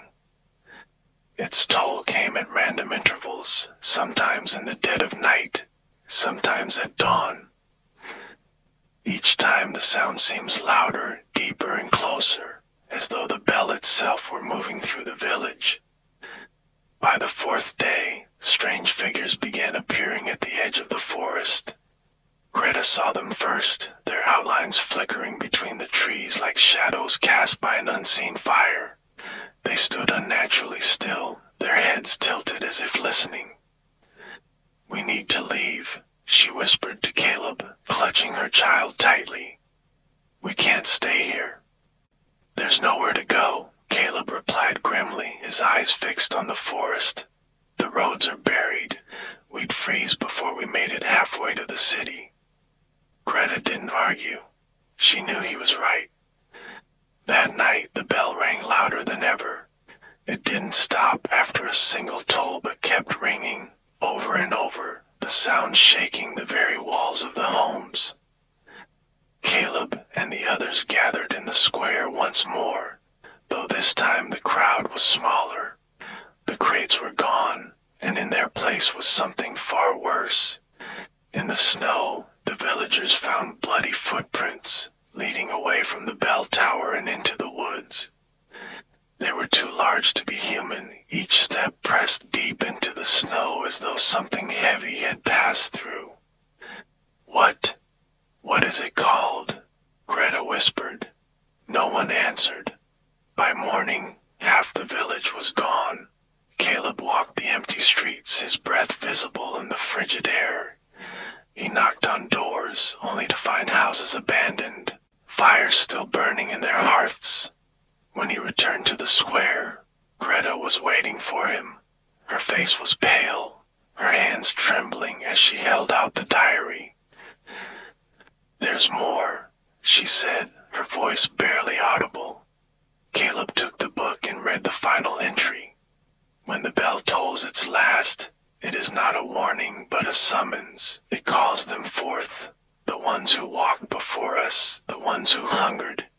They are not dead. They are waiting." The bell rang again.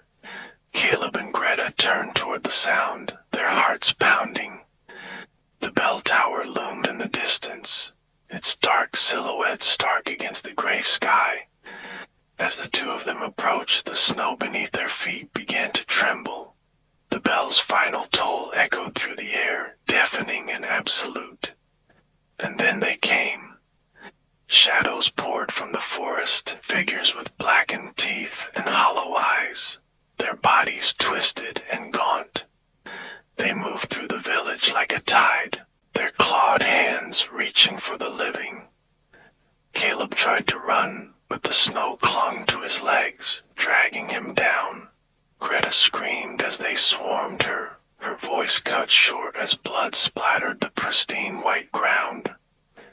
The last thing Caleb saw was the bell tower, its iron bell swinging violently despite the still air. The sound filled his ears, drowning out everything else. When the storm cleared days later, the village was empty. Only bloody footprints remained, leading into the frozen forest. And from deep within the woods, the bell tolled once more. The end.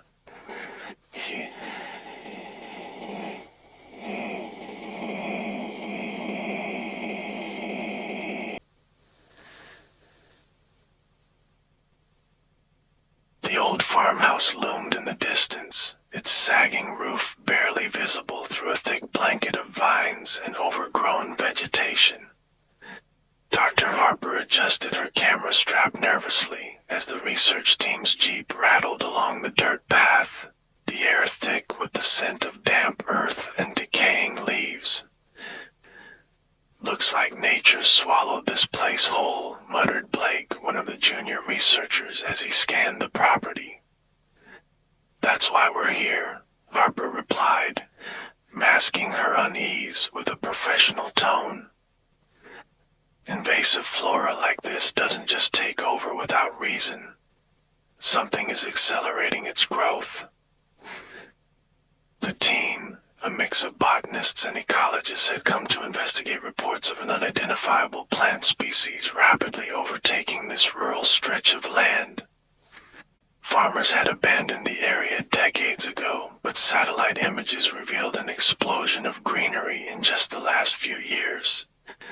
Harper exited the jeep, her boots crunching on the gravel. The vines blanketed every surface, their dark green tendrils pulsing faintly under the midday sun as though alive. Inside the farmhouse, the air was damp and heavy, the scent of rot stronger. Vines crept through cracks in the walls, coiling around door frames and furniture.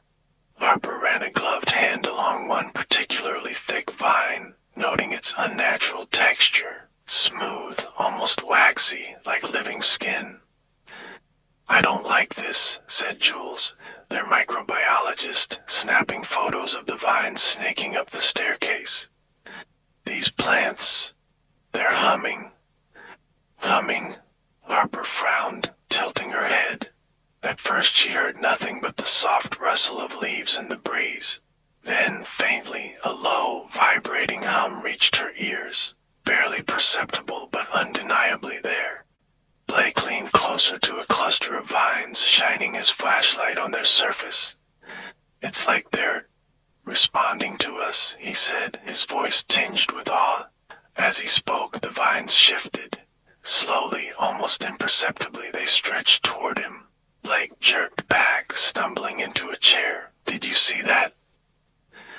It's just a plant, Harper said. Though her voice wavered, she glanced at Jules, who gave a nervous shrug. They continued deeper into the house. The humming grew louder. The discovery came in the basement. Jules was the first to notice. Harper, over here. In the corner, where the vines were thickest, something gleamed under the beam of her flashlight. Bones. Human bones. The skeletons were twisted and tangled in the vines, their empty eye sockets staring out as if in silent warning. Some of the remains were partially encased, the plant matter fusing with the bone like a grotesque symbiosis. Oh God, whispered Blake, backing away. What happened here? Harper muttered, her voice barely audible. She crouched near the remains, her stomach twisting. The vines pulsed again, stronger this time, their hum rising in pitch. By the time they decided to leave, it was too late. The front door, which had stood ajar earlier, was now blocked by a dense web of vines, their tendrils thicker and more vibrant than before. Harper pulled at them, but the vines were unyielding, their strength far beyond anything natural. Try the back, she ordered, her voice tight, but the back exit was the same. They're trapping us, Jules said, panic creeping into her voice. That's ridiculous, Harper snapped, though her shaking hands betrayed her fear. A scream rang out from upstairs. Blake, Harper shouted, sprinting toward the staircase. But when she reached the top, he was gone. His flashlight lay abandoned on the floor, its beam casting flickering shadows on the walls. The vines had spread across the hallway, twisting and coiling like snakes. Where is he? Jules whispered, clutching Harper's arm. The answer came moments later, faint and distant. Blake's screams echoed from somewhere deep within the house, followed by a sickening wet sound and then silence. They're feeding, Jules murmured, her face pale. Desperation set in as the vines grew more aggressive. They moved now, visibly shifting toward Harper and Jules, their tendrils reaching out like grasping fingers. Jules didn't make it. As the two of them tried to force open a second-floor window, the vines struck. They wrapped around Jules's legs, yanking her backward. She screamed, clawing at Harper, but but the plants dragged her down the hall and into the darkness. Harper didn't follow. She couldn't. Her breath came in ragged gasps as she stumbled into the kitchen, her flashlight flickering. The hum was deafening now, vibrating in her chest. The vines pulsated, their movements erratic like predators closing in for the kill. Her eyes landed on the old gas stove. Harper worked quickly, ripping open the stove's pipes and letting the gas hiss into the room. The vines twitched and recoiled slightly, as though sensing the danger. She struck a match. Flames erupted, consuming the room in an instant. The heat was intense, the fire roaring as it devoured the vines. Harper sprinted through the blaze, the plants writhing and recoiling around her. She burst through the front door, which had weakened just enough for her to force open, and collapsed into the snow outside. Behind her, the farmhouse burned, the orange glow lighting up the night sky. Weeks later, Harper sat in her small apartment in the city, trying to forget. She told no one what had happened, writing the official report off as a failed expedition, but the nightmares persisted. One night as she sat on her couch, she heard it, a faint hum. She froze, her blood turning cold. Slowly she turned toward the potted plant on her windowsill, a small fern she'd bought the week before. Its leaves were trembling, and from the soil a single vine began to sprout. The hum grew louder. The end.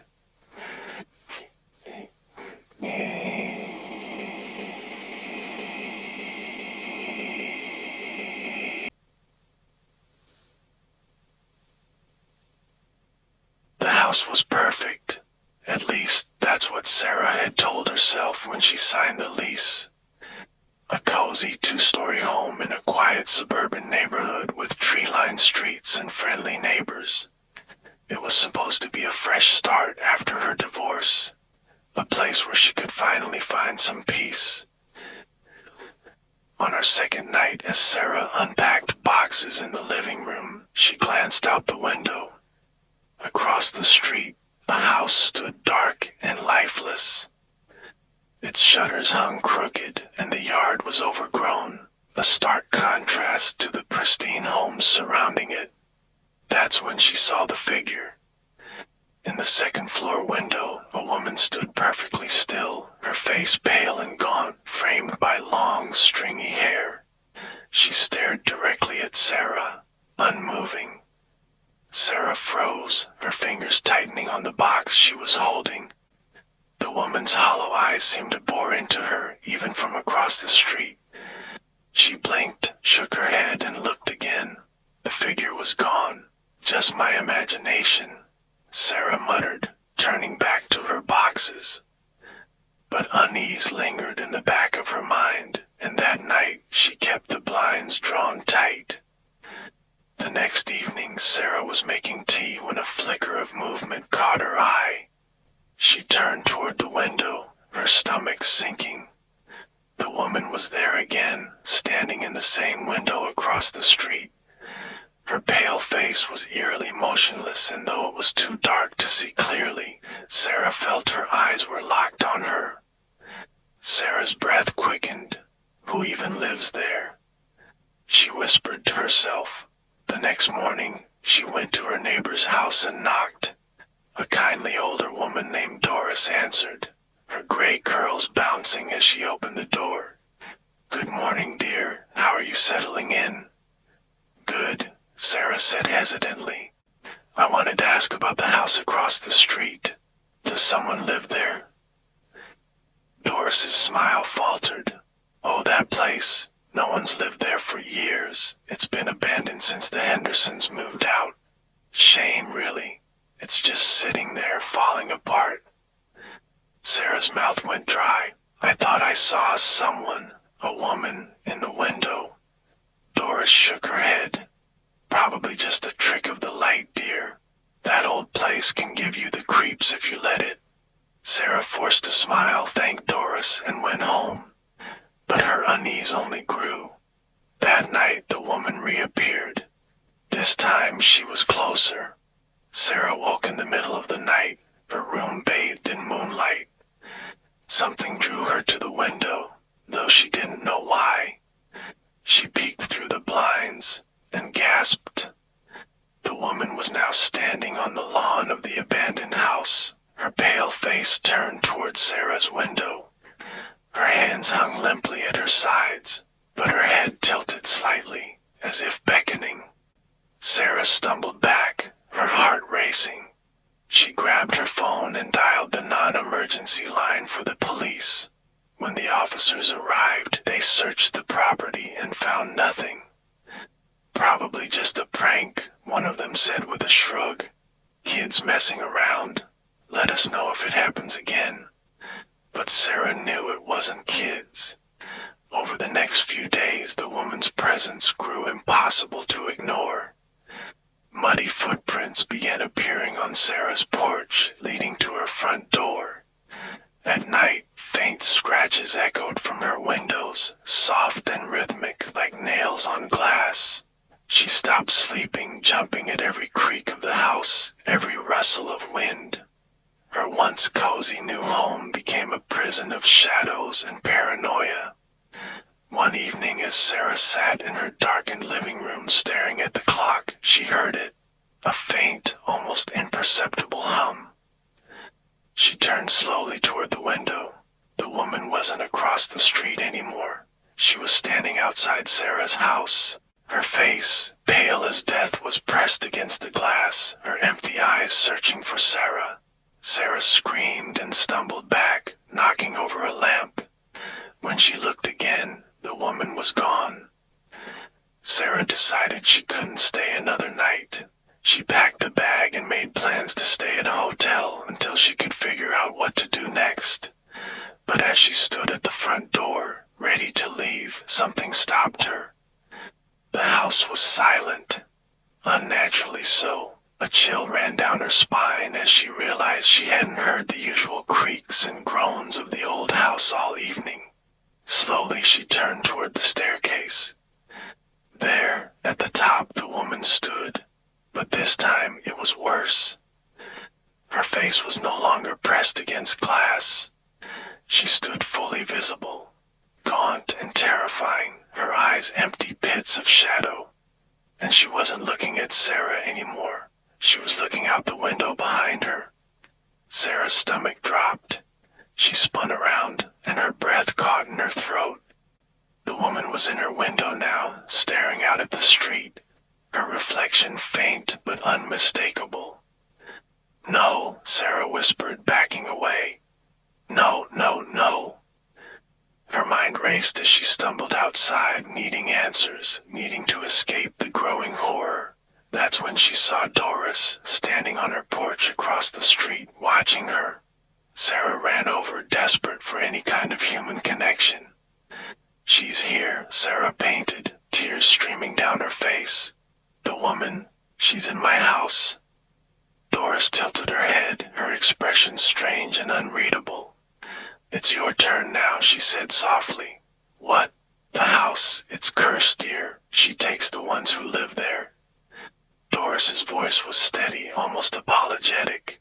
"She took the last woman, and the one before that. Now it's you." Sarah stumbled back, shaking her head. No, that's insane." But then she saw Doris's shadow stretching out behind her. It wasn't a human shadow. It was a gaunt, hollow-eyed figure. Sarah didn't return to the house. She couldn't.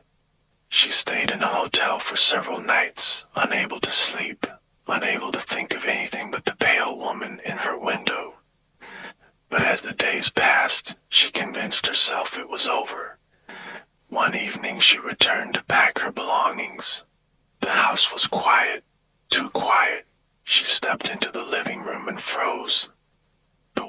Her window was fogged over, and a faint handprint lingered on the glass, pressed from the inside. When Sarah looked closer, she saw her own reflection. It smiled back at her. The end.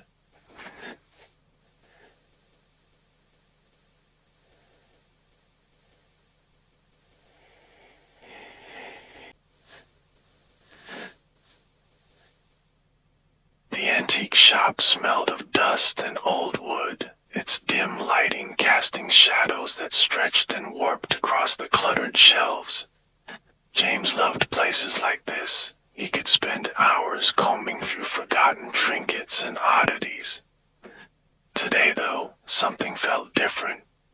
The air seemed heavier, and an almost imperceptible ticking noise filled the shop, growing louder as he ventured deeper. That's when he saw it. Tucked beneath a stack of faded books and a tarnished candelabra was an ornate hourglass, no larger than a loaf of bread. Its frame was intricately carved, depicting swirling vines that seemed to writhe under the dim light. The glass glowed faintly as if it were alive, and the sand inside shimmered in shifting shades of black and gold. "How much for this?" James asked, lifting it carefully. The shopkeeper, an old man with thin, wispy hair and eyes that seemed far too alert, emerged from behind the counter. His expression shifted the moment he saw the hourglass, his bony hands trembling as he adjusted his glasses. "Ah," the shopkeeper said, his voice low. "You found the hourglass." "Yeah, it's beautiful," James said, running his fingers over the carvings. The shopkeeper hesitated. "It's not just beautiful, it's dangerous." James smirked. Isn't that what every shopkeeper says when they're trying to jack up the price of something?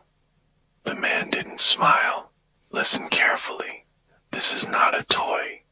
If you choose to purchase it, you must never, under any circumstances, turn it over unless you are prepared to play the game." James raised an eyebrow. "What game?" The shopkeeper leaned closer, his voice barely above a whisper. "Time. It's a game of time. The rules are simple. Once you flip it, the sand will begin to fall, and so will you. Play wisely, or it will claim you." James laughed, shaking his head. "All right, fine. How much?" The shopkeeper stared at him for a long moment before sighing. $20. James slapped the bill onto the counter, tucked the hourglass under his arm, and walked out into the cool evening air. Back home, James placed the hourglass on the coffee table, admiring how the light from the lamp seemed to dance within the glass. The shopkeeper's warning echoed faintly in his mind, but he dismissed it with a chuckle. It was just a story, he thought, a bit of theatrical flair to sell an old trinket. He couldn't resist. He flipped the hourglass. The moment he did, the ticking started, soft at first, but steady. The sand poured downward, moving faster than it should have. It was mesmerizing, hypnotic even, how the black and gold grains swirled together. Then the lamp flickered. James glanced around, suddenly aware of how quiet the apartment had become. Even the hum of the refrigerator seemed to have stopped. Shrugging it off, he went to bed, thinking little of it. The next morning, things were strange. His coffee mug wasn't where he left it, and his phone, normally charging on the nightstand, was nowhere to be found. When he finally found it in the kitchen, the time was wrong, as if it had skipped hours ahead. Later, he caught his reflection in the bathroom mirror. Something was off. His movements seemed delayed, as though the glass were catching up to him. Probably just tired, he muttered to himself, but the unease only grew. Objects continued to vanish, only to reappear in odd places. His neighbors, who usually greeted him warmly, now looked at him with confusion, as if they didn't recognize him. By the third day, the ticking was everywhere. No matter where he went, he heard it, soft, insistent, always in the background. And the hourglass, it wasn't where he'd left it. One night, James woke to the sound of footsteps. He sat up, heart racing, and found the hourglass on his bedside table, its sand pouring faster than ever. He swore he'd left it in the living room. Grabbing it, he marched to the kitchen, intending to throw it in the trash. But as he reached the bin, a sudden wave of dizziness hit him. The room spun, the walls warped, and for a brief moment, he wasn't in his apartment anymore. Instead, he stood in a vast, dark expanse with only the hourglass glowing in his hands. Shadows flickered at the edges of his vision, and a voice, low and echoing, whispered from everywhere and nowhere. "You turned it, James. The game has begun." "What do you want?" he shouted, his voice trembling. "To take what's ours." James snapped back to reality, the hourglass still clutched in his hands. His phone buzzed on the counter, and he grabbed it desperately, dialing the shopkeeper's number from the receipt. The line rang endlessly before a voicemail picked up. "This is the Antique Emporium. If you've reached this message, I'm sorry, there's nothing I can do." James slammed the phone down, his hands shaking. Over the next few days, James became a prisoner in his own home. The ticking was constant now, loud enough to drown out his thoughts. The hourglass moved on its own, always appearing in places he hadn't left it. His reflection disappeared entirely. When he looked into mirrors, all he saw was an empty room behind him. And the sand, it was almost gone. On the final day, James stared at the last few grains of sand as they tumbled downward. The ticking slowed, each beat stretching longer, deeper. He tried to smash the hourglass, but it wouldn't break. It was as though it had fused to the air itself, immovable and indestructible. When the last grain fell, James felt his body go cold. He tried to scream, but no sound came out. The world warped around him again, the shadows closing in. He realized too late what was happening. James was inside the hourglass now, his palms pressed against the glass, his screams muffled and unheard. Outside he could see a hazy version of the antique shop, the shelves stretching endlessly in all directions. And there, beyond the glass, a new customer walked in.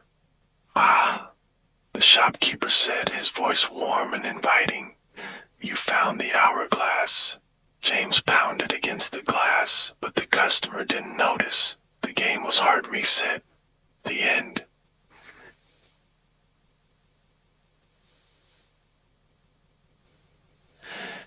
And that's the end. But the night is far from over. If you enjoyed this story, don't forget to like the video and subscribe to the channel for more. Tell me, are you still awake? Or did the whispers follow you into your dreams? If sleep won't come just yet, there are plenty more stories waiting for you. Go on, pick another. I'll be here.